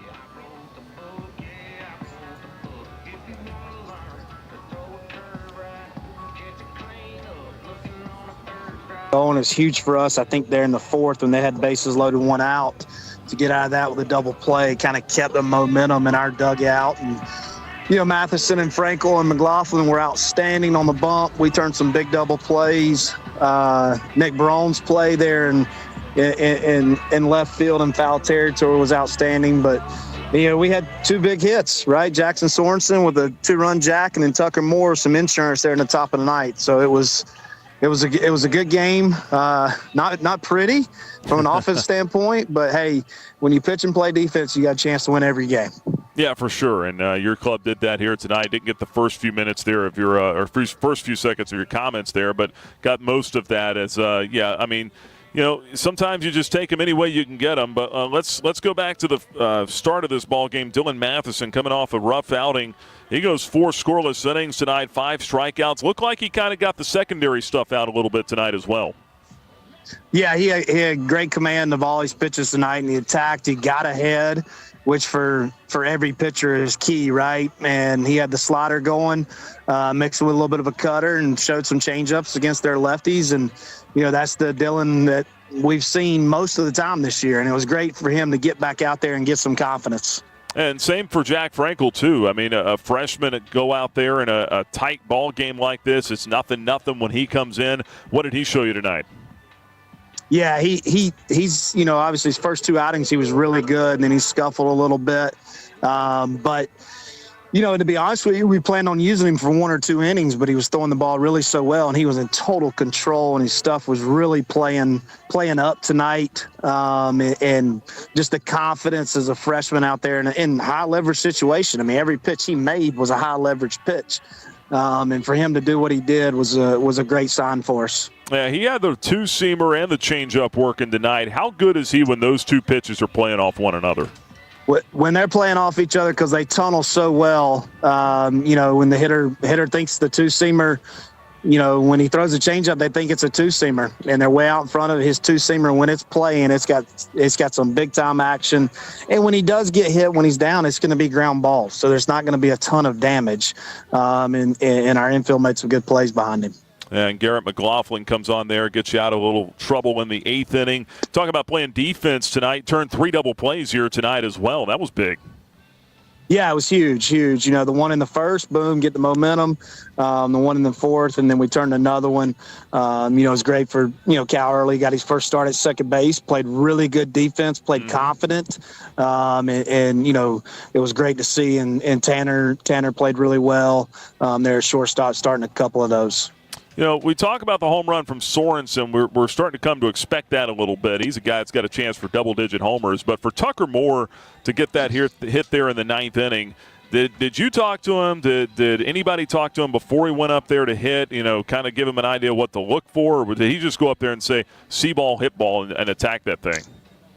Yeah, a little bit of see ball, hit ball. Obviously, we all know he's been struggling a little bit, and most of it's been against the breaking ball. And, we just told him try to, hunt fastballs and ambush them if they throw them, and they threw him one. And the power's not a surprise to us. He hit for power in the fall. He showed it to us. He's been in a little bit of early season funk, but he's a tough kid. And the one thing I can say is, although he struggled offensively, he separates it from his defense, and he's been unbelievable for us behind the plate. Yeah, and that's big when you've got a pitching staff, so many different arms that you're running out there as well to have a steady force back there. Just to get this one on the road here, wrap the road trip at 3-2. Now you go home, you take on a struggling Central Michigan bunch here this weekend at home. It's a chance. You don't take anything for granted. You certainly don't underestimate anyone, but you look at this week, this is a chance for your club to make some hay before going on the road to Clemson, isn't it? Yeah, absolutely. And we had a good meeting this morning, and that was our goal, to have a great week and go 4-0. And you can't win 4 unless you win 1. So we got goals, and we know what we want to do. We want to get a really good couple practices then tomorrow and Thursday, and then we'll compete against Central Michigan this weekend. We'll be ready to go on Friday, and hopefully we can win the series in the first 2 games, and then get greedy on Sunday and sweep. Yeah, that's always the goal. And the good thing is tonight, a 2-hour, 9-minute ball game with a 3-hour bus ride back to Lynchburg. You can't ask for anything better than that either, right? Absolutely not. Absolutely. That's perfect as long as we win. Now, since we won, absolutely, I'm excited about it. All right, Coach. Hey, appreciate the time. Congrats on the victory. We'll catch up with you here this week. Okay. Thank you, Nick. That's the head coach, Bradley LaCroix, here on the Coca-Cola 10th Inning Show. His Flames get out of here with the win. 4-1, the final score. Liberty over Campbell here tonight in Buies Creek, North Carolina. We'll step out for a break. When we come back, we'll have more Coca-Cola 10th Inning Show. We'll have your totals coming up for you after this. Curious about the housing market in Central Virginia? The caring, competent, trusted advisors at Carl Miller Realty have over 100 years of combined experience. We are committed to helping clients make informed housing decisions. For a winning game plan and to discover the value of your home, visit carlmillerrealty.com to make your next move a slam dunk with our winning team. That's carlmillerrealty.com. Century Exteriors offers exterior home renovations, including but not limited to gutters, roofing, siding, home additions, and much more. Century Exteriors makes the process seamless. Call 434-239-6722 for a free on-site estimate or visit us at centuryexteriors.com and Century Exteriors on Facebook and Instagram. Owned and operated by a Liberty alum, Larry's Tire and Auto Repair offers complete auto service, including tires, preventive maintenance, and more. Larry's Tire carries all major brands and is open from 8 a.m. to 5 p.m. Monday through Friday. Larry's Tire has 2 locations in Lynchburg and at Able Tire in Concord. And coming soon, Larry's Tire will expand to a new service center in Forest. More information on Larry's Tire is available at larrystireservice.com. When it was time for my family and I to buy and sell our houses, we knew exactly who to call, and that was Jason Porter with Legacy Realty and Development. Hi, this is Nick Pierce, encouraging you to do what we did. Make the easy decision and call Jason Porter for all of your real estate needs. Thanks, Nick. And Flames Nation, let's talk about how we can serve you. Call or text me today, Jason Porter, at 434-258-8827. That's 434-258-8827, or email me at jasonporterrealestate@gmail.com. Thanks, and as always, go Flames. True Flame fans know where to shop to show their pride. Shop LibertyFlames.com. We're your one-stop shop for official Liberty Flames merchandise. Plus, all orders ship free. Go red, white, and blue and visit ShopLibertyFlames.com today. That's ShopLibertyFlames.com. ShopLibertyFlames.com is a proud sponsor of Liberty Athletics. For all your Liberty Flames apparel needs, visit ShopLibertyFlames.com today. Every Sunday is Bark at the Park with Liberty Baseball. Now your dog can join the Flames Pup Club. Get a bandana, leash, chew toy, and tickets to Bark at the Park days for just $50. Email flamesclub@liberty.edu to sign up. The game is over, but we're still talking Liberty Flames baseball. You're listening to the Coca-Cola 10th Inning Show on the Liberty Flames Sports Network from Van Wagner. Back at the ballpark one final time, Jim Perry Stadium here on the Campbell University campus in Bowie's Creek, North Carolina, where the Flames get out of here tonight with a 4-1 win. Liberty over Campbell as the Flames finish up the road trip at 3-2. Now 8-4 overall on the season. Campbell falls to 4-8. Time for the totals presented by Larry's Tire and Auto Repair. And for the Flames tonight, 4 runs, 3 hits, no errors. And Liberty stranded 5 base runners. For the Camels, a run on 6 hits, 1 error, and they will leave on 4. Winning pitcher is Jack Frankel. The freshman right-hander earns his first collegiate victory, so congrats to him on that. Frankel tonight, 3 2/3 innings out of the bullpen, yielded just 1 run on 3 hits, no walks and 4 strikeouts en route to the win. Loss goes to Mason Smith. He falls to 1-1. Right-hander went 7 innings in the start. He was probably deserved a better fate. Gave up 2 runs on 2 hits.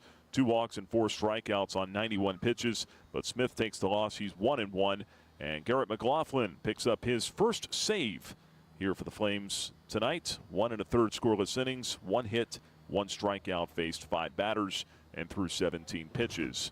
You look at the scoring in this one, there was not a whole lot to talk about through the first 6 innings. Dylan Matheson got the Flames off to a good start on the mound. He went 4 scoreless innings, giving up just 2 hits with a walk and 5 strikeouts. On the other side, it was Smith. As I told you, he pitched really well tonight. Smith did not give up a hit until, the 7th inning. He rolled through the Flames the first 6 innings out there, allowed 3 base runners. Hit batsman in the second. He was erased on a fielder's choice and then thrown out trying to advance on a ball in the dirt. Camden Troyer was thrown out for the second out of that inning.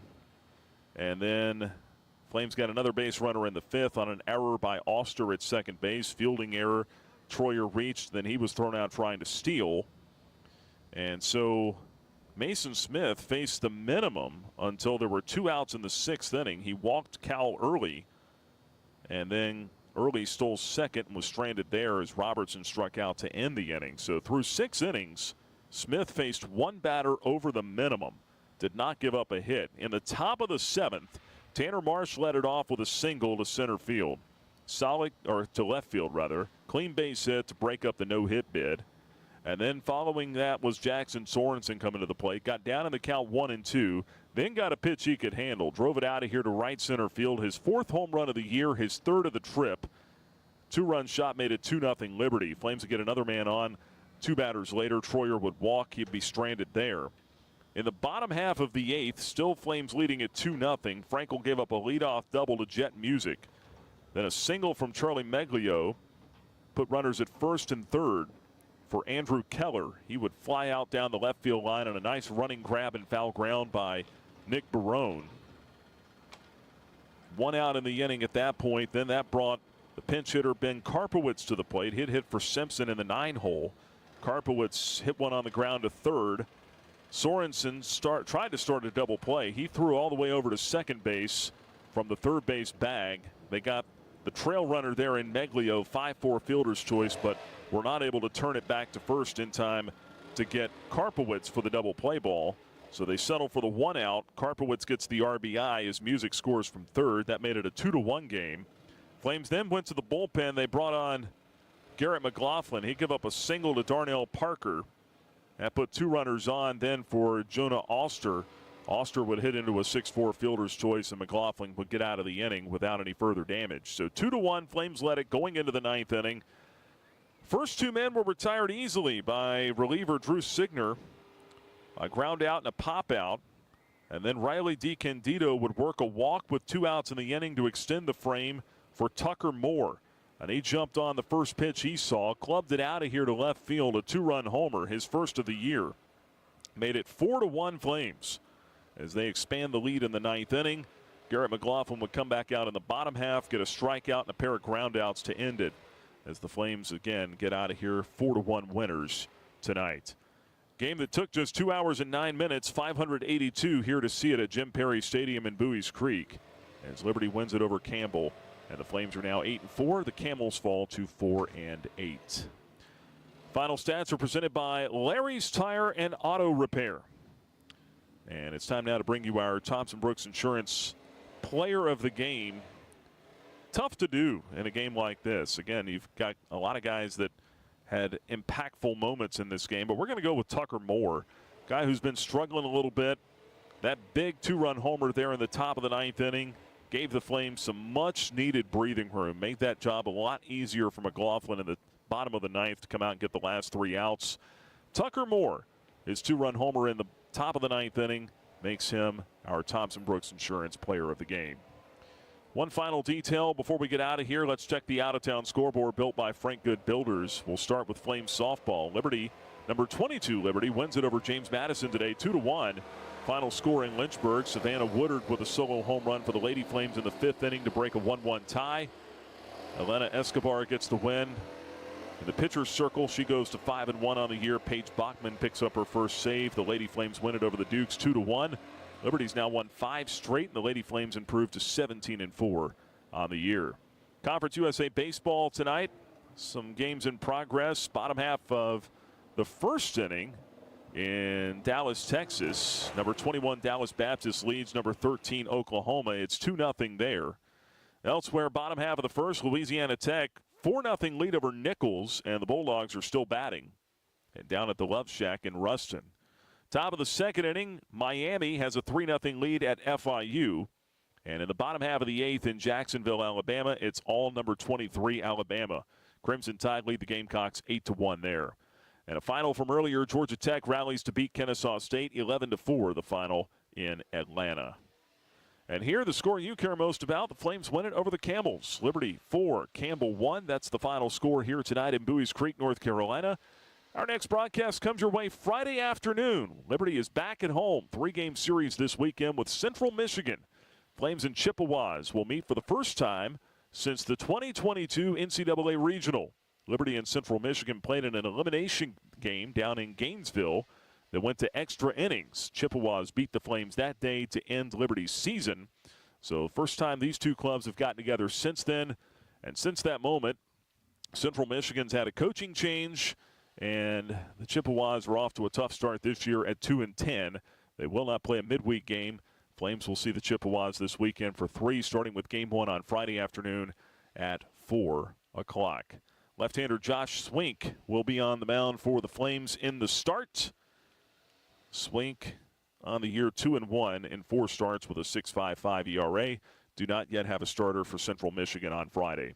Our airtime is 3:30 Eastern, 4:05 first pitch with Liberty and Central Michigan on Friday. You can hear it on the Liberty Flames Sports Network from Van Wagner, Liberty Flames mobile app, libertyflames.com/media, or our In the Booth cam on our Liberty Flames Sports Network YouTube page and Liberty Flames Sports Network Facebook page as well. And that will wrap it up for us here tonight. All of our business is taken care of. The Flames get it done on the road. Liberty a winner over Campbell tonight, 4-1 for everyone at the network. My name is Nick Pierce saying thank you so much for joining us here for Flames Baseball tonight. Until Friday, so long, everybody. Thanks for listening to live coverage of Liberty University Baseball from Van Wagner on the Liberty Flames Sports Network. This broadcast of Liberty Baseball has been brought to you by Joe Yock with Alcova Mortgage, showing you the way home. By Aqua Pros, pools, hot tubs, and hearth. Carillion Clinic, inspiring better health. By Carter Bank, life lived full. Coca-Cola, taste the feeling. Crossroads Family Dentistry.